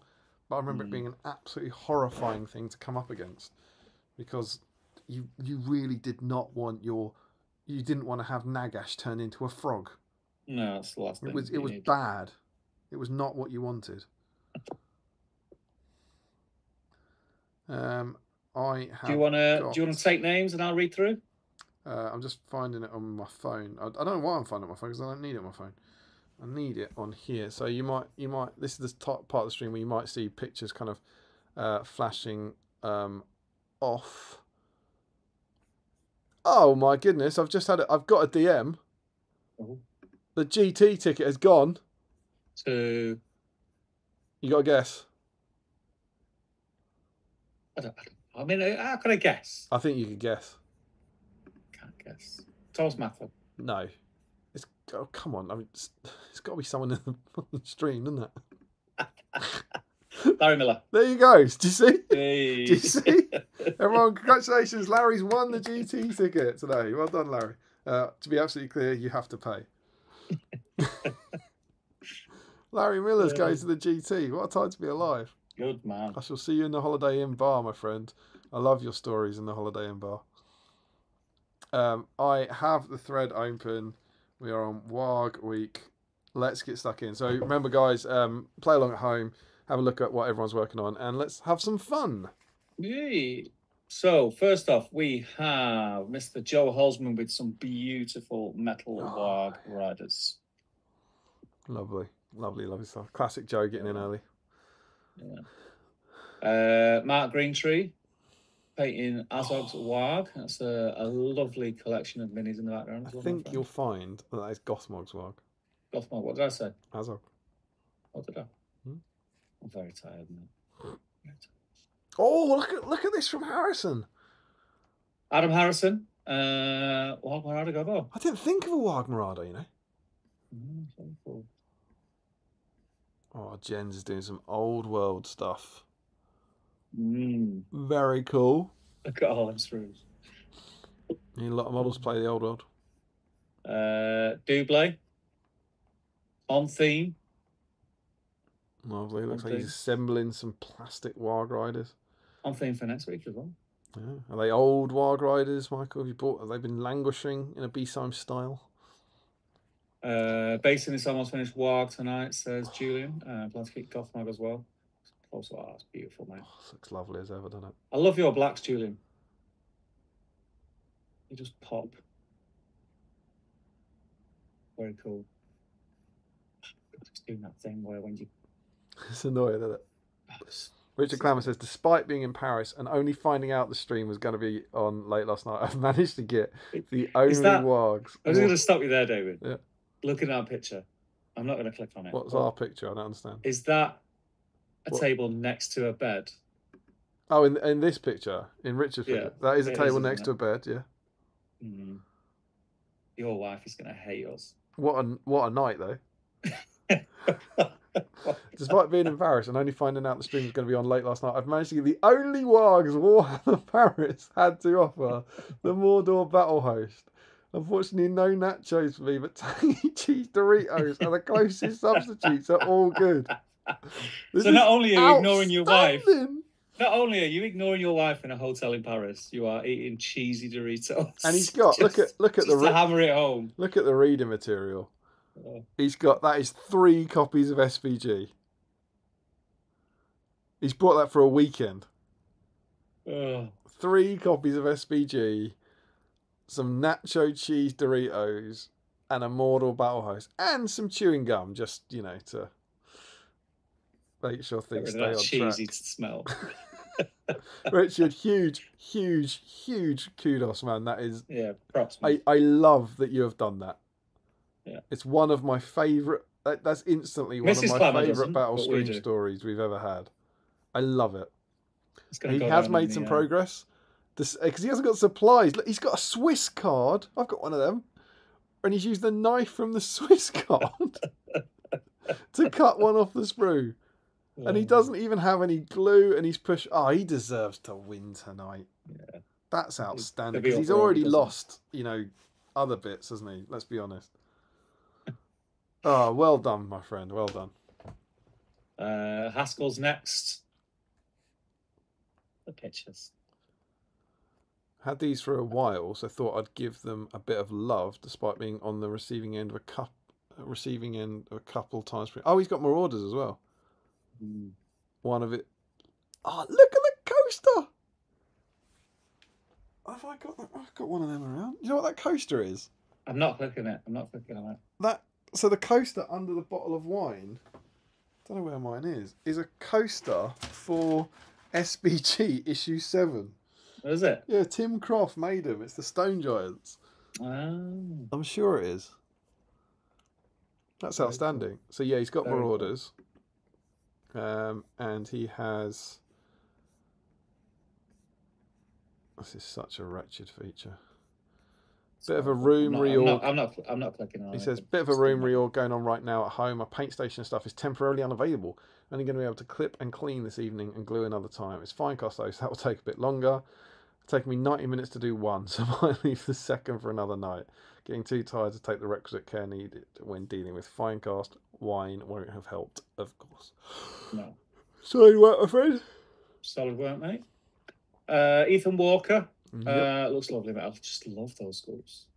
Yeah, okay. It's great. It's amazing how much better the same Warg design looks in metal than in plastic. Yeah.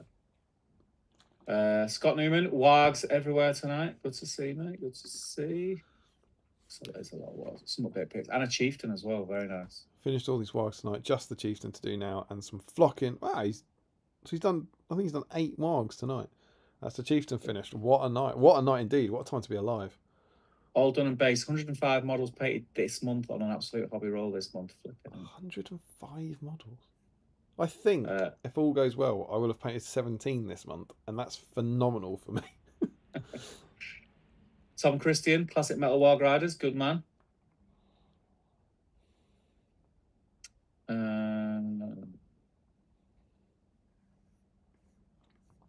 then Hawk Jacobson. Oh, that looks awesome. Seizing the opportunity to bring this Orc Captain's Warg to the same standard as his mount. So he's got an awesome converted Orc Captain, and then I think he's made another Warg to be as his dismount. That's a great colour scheme. Yeah, it's very cool. That really striking. It almost looks like a bit fiery. Like Hawk Jacobson, I could do with him winning again, so that I can only post 1 dice. Sam Page, Fimble and Warg he's working on. And he's finished him, ready to terrorise at the EAHC. Lovely, lovely, lovely. Is that? I know Sam's gone, but he's had Fimble done. He painted Fimble 10 years ago. That must be a new Fimble. Or he's just updating, maybe. Who knows? That's good though. This is a nice one. Camille Demansky. Evening, gents. Quick post because she needs to go to bed. We did our part. It's good to see you and have a peaceful night. I hope she wins the dice. Bless you. That's adorable, mate. If you're still here, that is adorable. Before we catch up. So mate. That's really nice absolutely to see. amazing. I love the massive Wargs on the screen as well. He's got a. Have you clicked on the picture? He's got a trendy little paint station there. I'm not clicking any pictures because it's just going to drive. There's so many comments. He's got a nice little, almost like an old CD rack, like a spinny little like circular. A spinny thing. Yeah. That is class, mate. Good to hear from you, mate. You haven't been in for a while. Hope all's well. Josh Crosby just doing this tester for my Angmar army. Very cool. It's quite rare to see an unconverted model from Josh. Jake Pollard started this lot off stream earlier, catching up on the hobby vlogs. They are done. Time for the metal ones. Thanks for watching the hobby vlog. Like, share, and subscribe. Oh, we have got an update where he's on his metal ones as well. That looks so good. That's a conversion. Which one? Oh no, it's not a conversion. It's just he's posed the arm down on the spear guy. Yeah. Looks good though, man. So we've said it a million times tonight. Good models.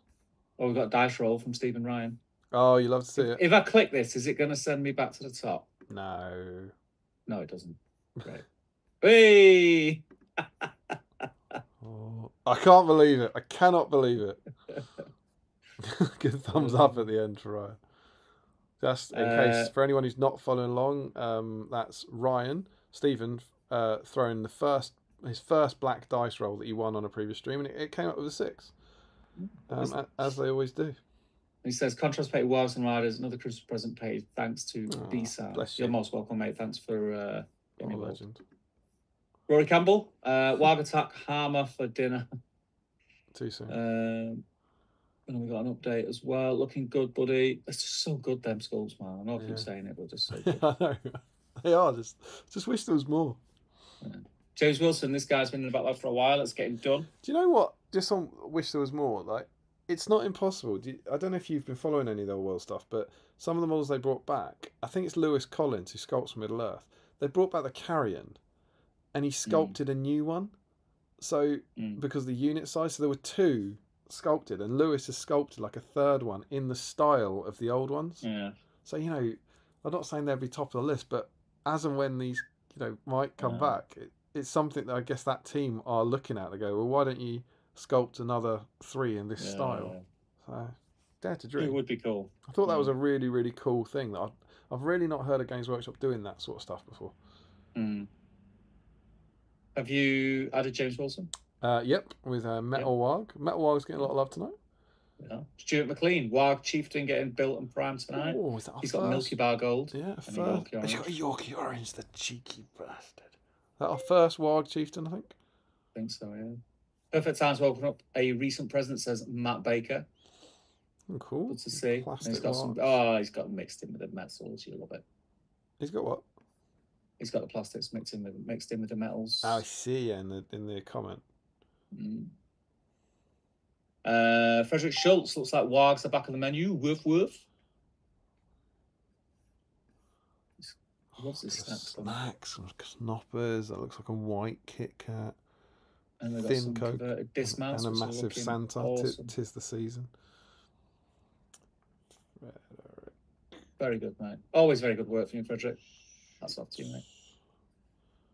The conversions are so good. I think these are the ones. Wasn't he saying that he's been working on these for like 4 years or something? Yeah. See, that's all right. Frederick, Frederick's like, there's only 3 poses. Just make more. Just make more. It's easy. I love your stuff so much, man. So good. Larry Miller. Did not get time to assemble these in the week, so I'll be cleaning up these Wargs tonight. I'm going to click on Larry's picture because it's always worth it. There's normally other things to see. I've gone down to his next comment, which says, interestingly, I opened 2 sealed boxes, and one had the bases in a little resealable bag. Not seen that from GW before, no. A little what? A resealable bag? A little snap, like a little Ziploc type thing. That is surprising. I agree. Well, congratulations, Larry. That you would win some QI points there. That is quite interesting. Mark Greentree, progress has been made. Looking very good, mate. Looking very good. green stuff was also fun. That's nuts, says Larry. I'll think twice before I go ahead with that poke, says Sam Hoodie. I might be missing something here, but aren't they on the model? I thought it famously had the nuts. I think they are on the model. Yeah. So what's the green stuff? Unless they look. Are they bigger than normally? You made them. They do look rather big. Remember, Mark, he's gone a bit mad in 2024, and he has started putting genitalia on models. He's gone triple lecturated. But that model famously's got nuts, right? Yeah. Cameron Bell. Cameron Bell, 3rd stream ever caught live. Paul's in 7 Stones project to get some paint on these. 3rd stream, Cameron Bell. We've had 94. What have you been doing with yourself? This guy, man, just pops up. I know I haven't heard from him in the chat. Oh, he just pops up with a grin, doesn't he? Just pops up with a grin all the time. Yeah, he's a I don't think I've ever seen him not grinning. He's a smiling, handsome man. This guy, yeah, he's a smiler. He's a bit like. Do you think he's more like Legolas or more like Aemma? I mean, neither of them are very smiling. No, I mean he's a beautiful, long-haired blonde man, isn't he? I think he's more of a Rohirrim, I reckon. Ah, fair enough. Yeah, I think he'd like that. Yeah, I think he's more of a Rohirrim. Sean Clark converted an Orc captain on Warg. I'd like to see it. That looks amazing, dude. Oh yeah, look at that. With orange mini eggs. Oh, look at that face! Looks awesome. Yeah. Love the shield as well. Is that a? Have you made the shield, or is that like a 3D print or from somewhere else? The kind of bone fingers across the shield. It looks awesome. Love it. Ryan Cuthbert just finished priming this guy. Got to try and attempt the white Warg effect. Got an update. Let's have a look. Yeah, boy. That's great, man. Borg is done. Not 100% happy, and the pictures will do it justice. Hopefully, it will look better when the riders are done. I always think, I don't know why, but I always think fine cast fur doesn't like dry brush as well as plastic or metal. I don't know why that is. What did I really struggle with? Oh God, I've struggled with some sort of. Oh, it was Shadowfax, and it's not fur, but like fine cast can be hard to paint. I think that with the Shadowfax, I found that the horse was really sharp and angular instead of curved and smooth. Yeah, I know. I think that was great, man. Ian Spiller working on my army for the upcoming 7th City Tour. It's good to see you back, mate. Very it's really good to see you back. There's a few conversions in there. That Minister of Warrior at the front with his sword down. I've never seen that pose before. No, he's just about snuck in by a narrow margin there. But not in the jaw. No. Oh, here comes Fisher. Fisher. 12 more Wargs to go in my existing 6 to attack the Fellowship in the night. So we've got 4 dice Holzman, 4 dice Crosby, 5 dice Cuthbert, and 4 dice Fisher. They're all in. They're keen, mate. They're regulars. They want those dice. Because when you got 4 of them, you got a pretty good chance of getting at least 1 in the final now. Oh, look at Fisher. Look what he's got. Look at his hedgerows. They do not bend. They do not. I repeat, do not bend the hedgerows. They look great, man. He says they don't bend. Have you tried? They look really good, though. They do look good. I love that he's made them. Stephen Ryan seems to have stopped filling his house with scenery, so it's nice that maybe Fisher takes up the mantle. Craig McCallum, not my whip picture, just a quick thank you. This is all the SBG minis I painted in 2023. I think literally every single one of them got part painted during the stream. So thanks, guys, for keep putting the streams up. That can give me a reason to sit down and get some paint on stuff. That's awesome. Mate. Oh, that's lovely, mate. And I said I wasn't going to click any pictures, but I'm going to have to click it out, Craig, and go right back to the top. Why does Craig win that honour? Yeah, it's cool, man. That's great, dude.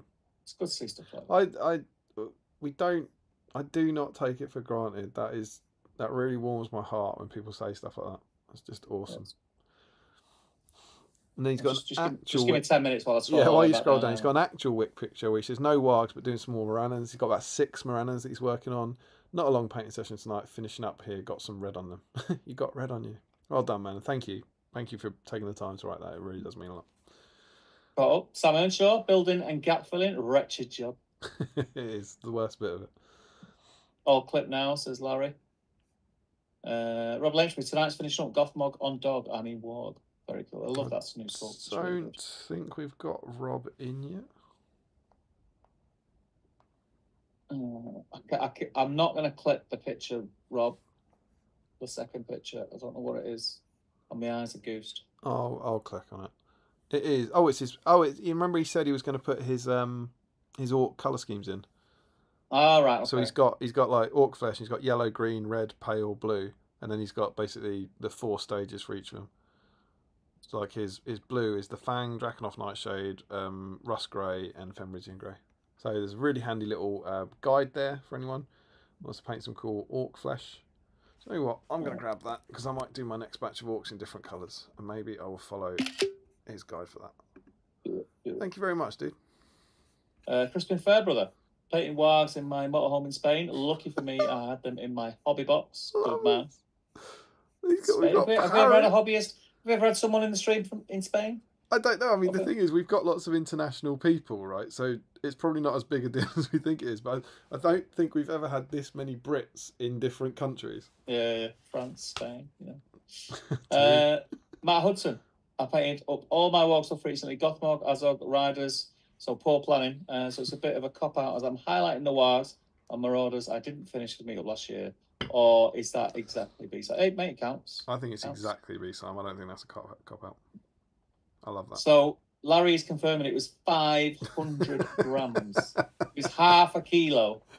Half a kilo of raisins. I don't think you realise how many raisins that is, but it is a lot. And all I would say is, that will back you up, Larry Miller. That will back you up.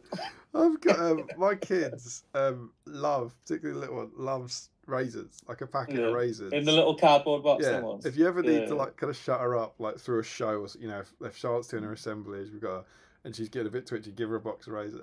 Give her, it's bigger than her. See, Larry's not big either. Half a kilo of raisins. Do you watch When I Lied to You? No.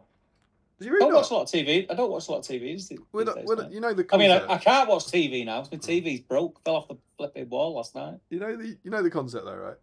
Yeah. So Lee Mack and David Mitchell have been team captains for I don't know now 10 years or something, right? Yeah. And they keep telling stories, and so whenever I watch it, I'm always like, how do you have more of these stories? Like, how do you keep having stories that you haven't told, or whatever, right?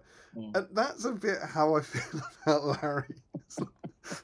It's just absurd story after absurd story, to the point where I'd be like, "No, that's got to be a lie. He hasn't bought half a kilo of raisins and eaten them as a snack. It does not make sense." Never change, my friend. Never change. Remco says, working with a Warg chieftain followed by a seal dirt on not a Warg, tea and a lime bar. Well, the Warg chieftain will get you in, my friend. Absolutely. Yeah, and then we've got an updated pic of it off. Separated from his big rock. Lovely classic blue blister as well. Bright Metalhead. Oh, is that? Hang on, I've clicked. Is that original? We've got original pricing here. I don't know this one is from. This is a Lord of the Rings strategy battle game blister. Yeah. Decode, and it was €11.50 for the Warg Rider. Very cool.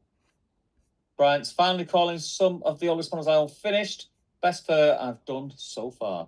So that is Destro the Dexterous. Yeah.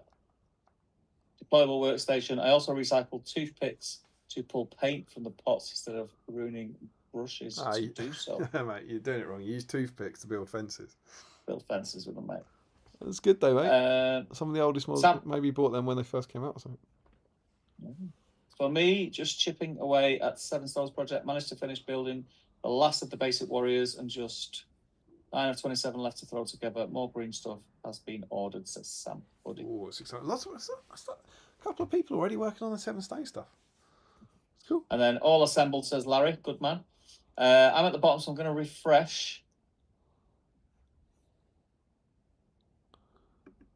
I do apologise that I am getting through this as quick as I can because I am very aware I've got to be up in the morning.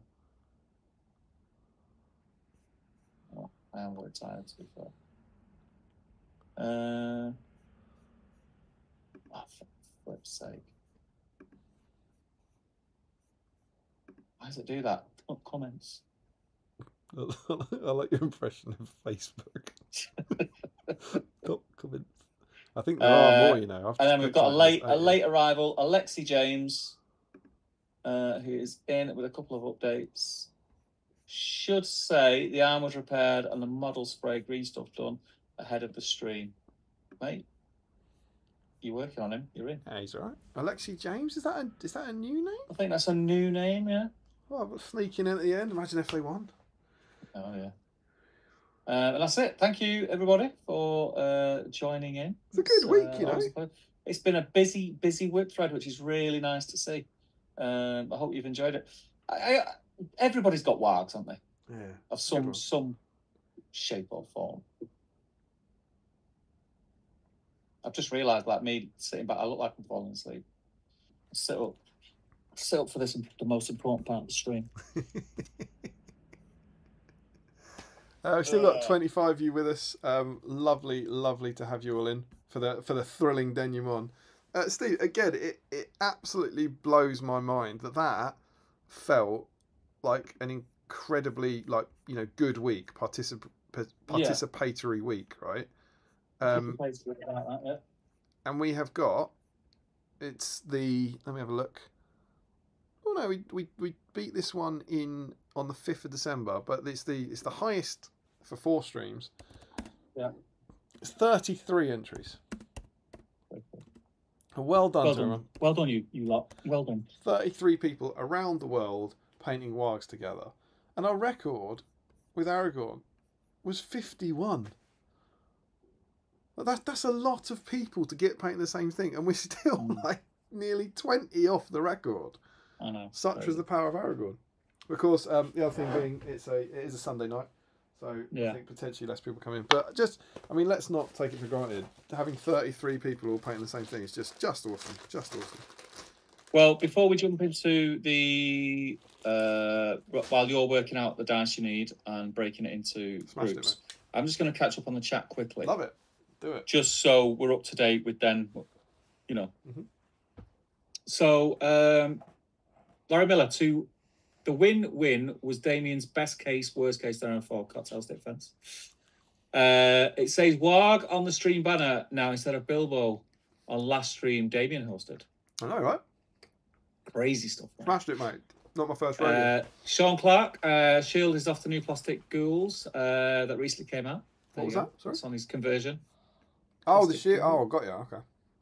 Middle Earth Gaming, just want to say that I have been having a couple of rough weeks at work during our busy summer period, and hobbying while watching these streams relieves the stress. So I wanted to say thanks, guys. Part of the reason I've started to rewatch your stream. Mate, you are most welcome. And in response to that, I think I can speak for both. I was going to say, you know, these streams are light relief from the stresses of life for us too as well. So thank you guys for tuning in. It wouldn't be the same if it would just be a Zoom call, wouldn't it? If it was just us. We said it. I said it in the middle of the show, but the idea that people get something out of this, actually, everyone gets something out of it because it's entertainment and that kind of thing. But the idea that it actually helps people. People said this a lot during the lockdown streams. It warms my heart truly. In some small way, this silly little thing we do helps people, makes a difference. Is just awesome and so fulfilling. Yeah, so thank you for telling us. It really does mean the world to us. Yeah. Larry says it would last about a week or so, that massive bag of raisins. I should think so, mate. Sam Hoodie says D was £6 back in like 2005. £6. The good old days. What? Not that kind of. What? D was £6? The way you've been shopping, Sam.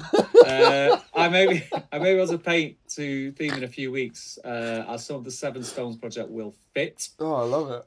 And then Alexi says, I am, new name, Alexi James. Usually miss the streams because I'm in Oz. Regularly comment on the vlogs though. Good man, thank you. Good to have you in. For joining us. Sorry it's so early over there. It's good to have some Aussies in. Absolutely.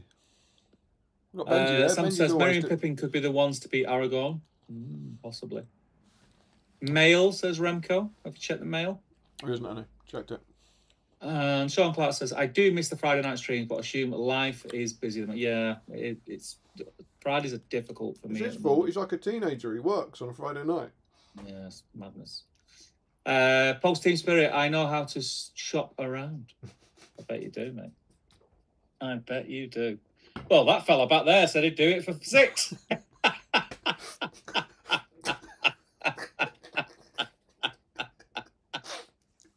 You got any D, mate?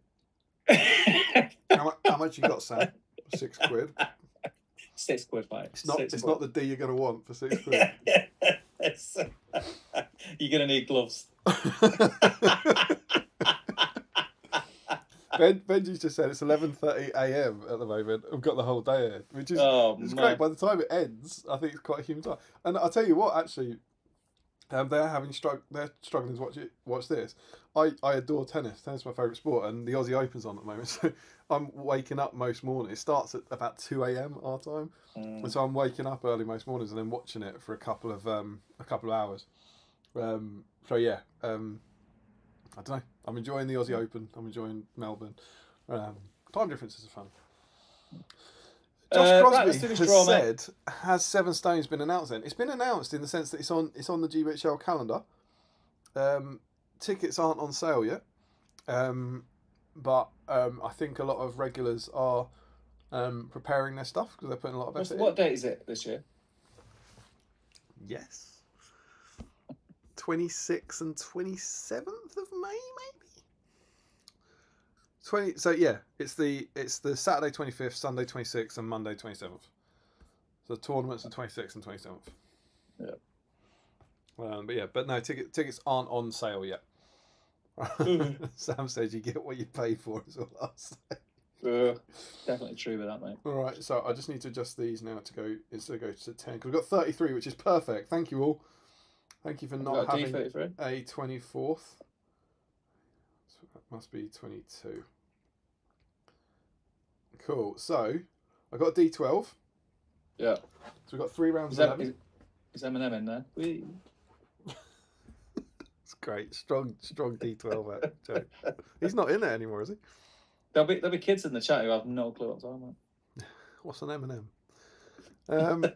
So we've got 3 groups of 11. So we'll re-roll the 12.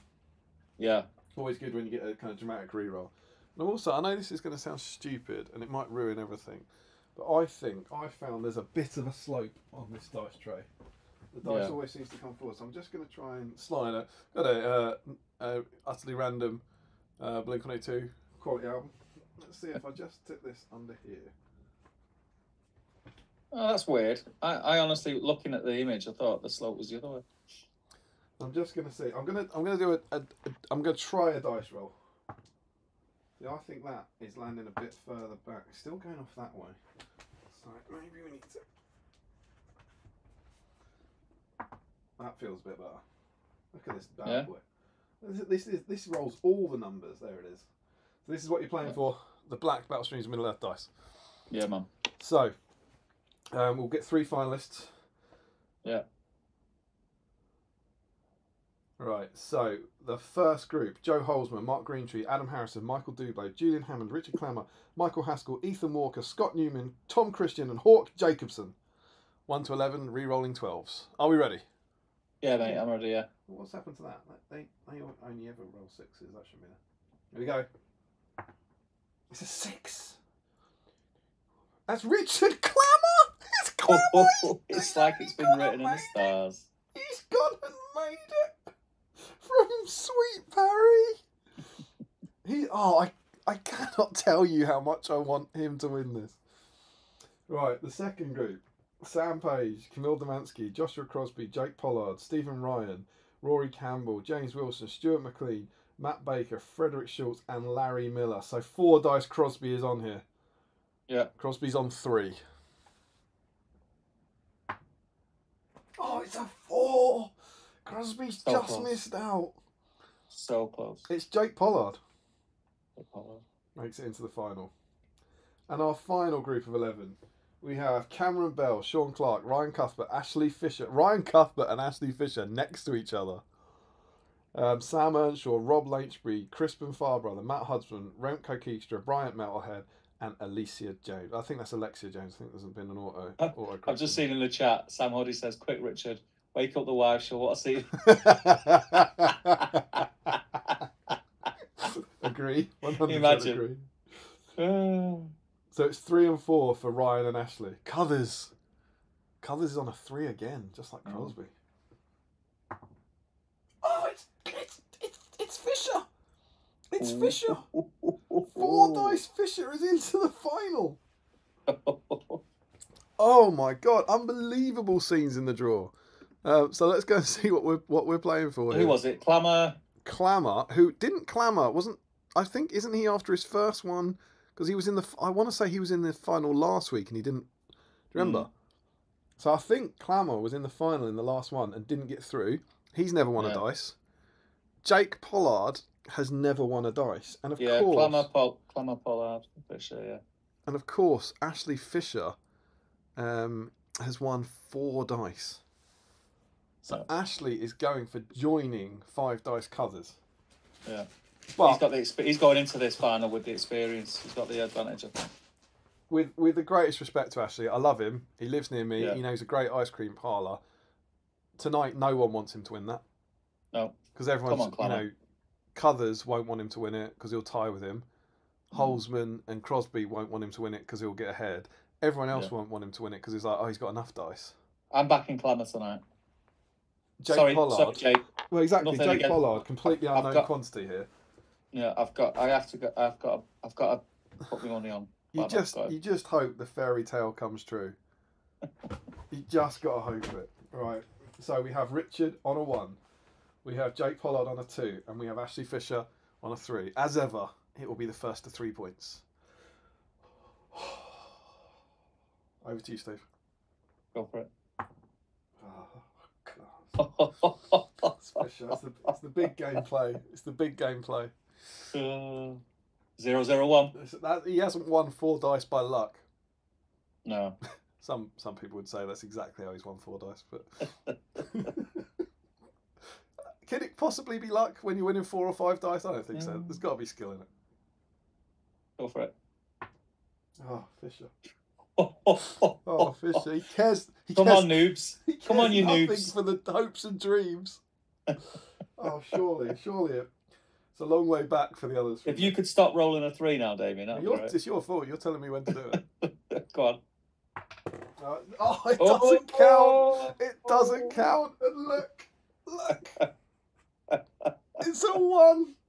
It's a waste of a Clamor 1. Oh. Go on. Now his wife, who's awake, is going, you're not You even won't be going up to for win. this. You're not even going to win. Oh, Pollard. Ooh. Pollard keeps the game alive. Jake's in. Where is Clamor? I think he did this last week. I think he got all the way to the final and then choked. Oh, Pollard! Oh! It's everyone but Clamor. This needs to be 3 ones in a row. Come on. You're better than that. Come on. 3 ones in a row. Oh, it's Pollard. Pollard's taking it. Fair play. Congratulations, well done, Jake Pollard. Well done. We've got to be positive because the crowd will turn on him quick. But Jake, come on, Jake, massive congrats. That's not your fault. He's played a blinder there. He got 3 2s in a row. I did. He was like down and out. It was like down and out, down and in. Showman says, you guys still streaming? Yeah, we are. Posting Spirit. Quick, Richard, wake up. Oh, Ashley, see this Jakey. First final, I can't believe I'm hoping Richard wins. Here we go, says Ashley. Of course he's Jakey. Jakey is Jake Pollard. Yeah. Surely Fisher isn't going to do this to Clamor. Ashley Fisher, I would be public enemy number 1 if I take this from Clamor. Ooh, says Sean. Ruthless, says Jakey. Wake up, Clamor. Brutal. Congrats, mate. Well done, Jake. Good win. Jake Pollard. He's a winner. He's in the dice entry. 33 entries.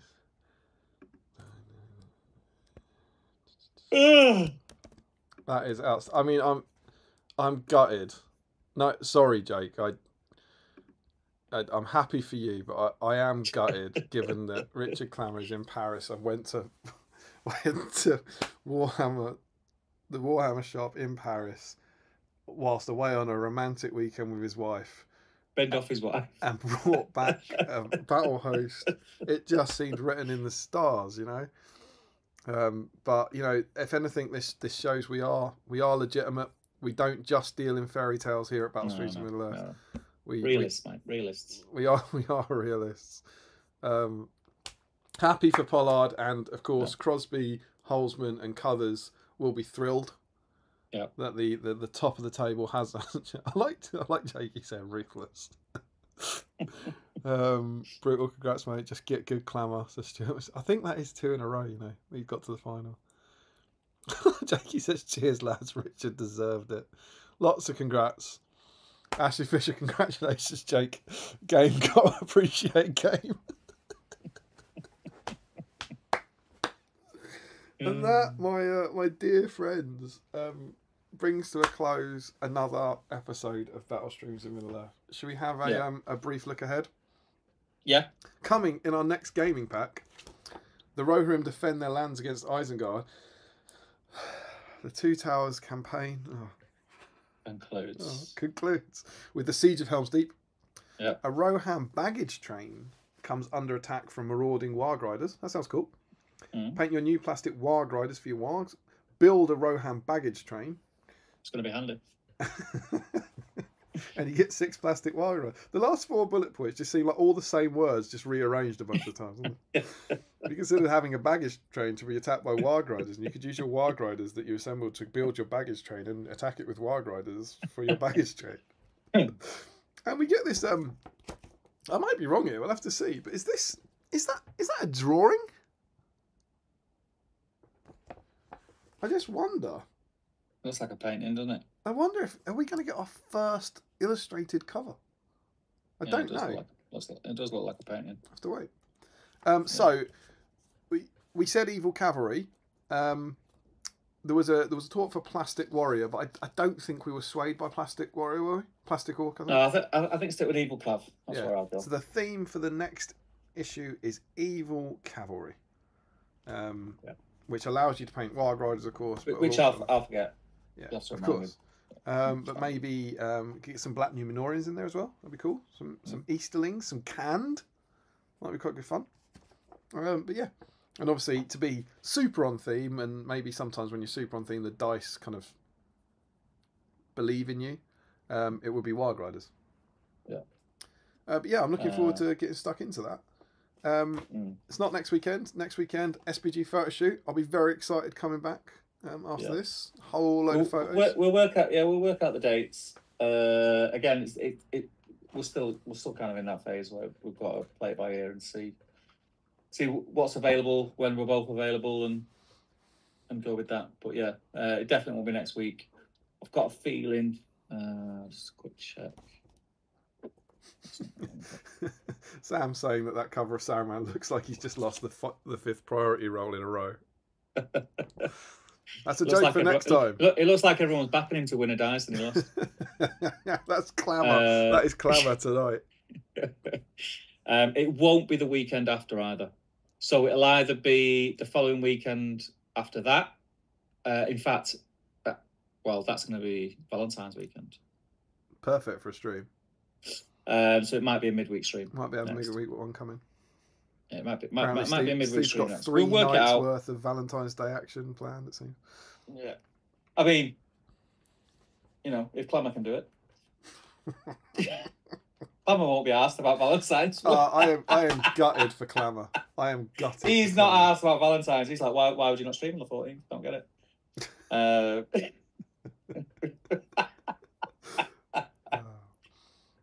Right, okay. Well, thank you everyone for joining. It's been a good one. Been a good one this week. I've enjoyed it. Yeah, it's gone really quick again. I can't believe it's 1:45 in the morning. I would like to say, me and Steve always say that these are good fun, and we've never lied. They always are good fun. But I think sometimes they come at more useful times than others. And I've had a pretty tough week, and Steve's had a tougher time recently. He wouldn't have said much, but Steve's going through some stuff. And this has been all I think that's happened in the last 4 hours is we've laughed. We just seem to have laughed an awful lot, and this has been like just perfect and really lovely, and a welcome escape from real life, I think. And so thank you to you, Steve, as ever, a pleasure. Thanks to you, Damon, and you guys all watching. Yeah, to all of our wonderful, you make Battle Streams what it is. We'll say it all the time. It sounds a bit corny sometimes, but Battle Streams wouldn't be what it is if it wasn't for you guys tuning in every. I was going to say every week. I mean, mainly just be us rolling a dice again. Oh, Steve, you've won it this week. Yeah, we'd have loads of dice. We'd just be posted dice to each other. It'd be rubbish. It's all dice. loads of dice. So we got some fun stuff, some good nights going on, and Frederick Short says Warg Rider train, baggage riders, train riders, Warg baggage, and he agrees that we should go with Evil Cav. So well done to the 20 of you that have made it to the end, and to everyone else watching on Catch Up. Thank you so much. You guys are awesome, and we'll see you very soon. Take care, man. I've got to wait 10 minutes for Damien to turn it off. Oh, it's me, isn't it? What? Just remind me. End. I can actually end it. I can actually end it here. I can end it on YouTube. You end it on Streamlabs.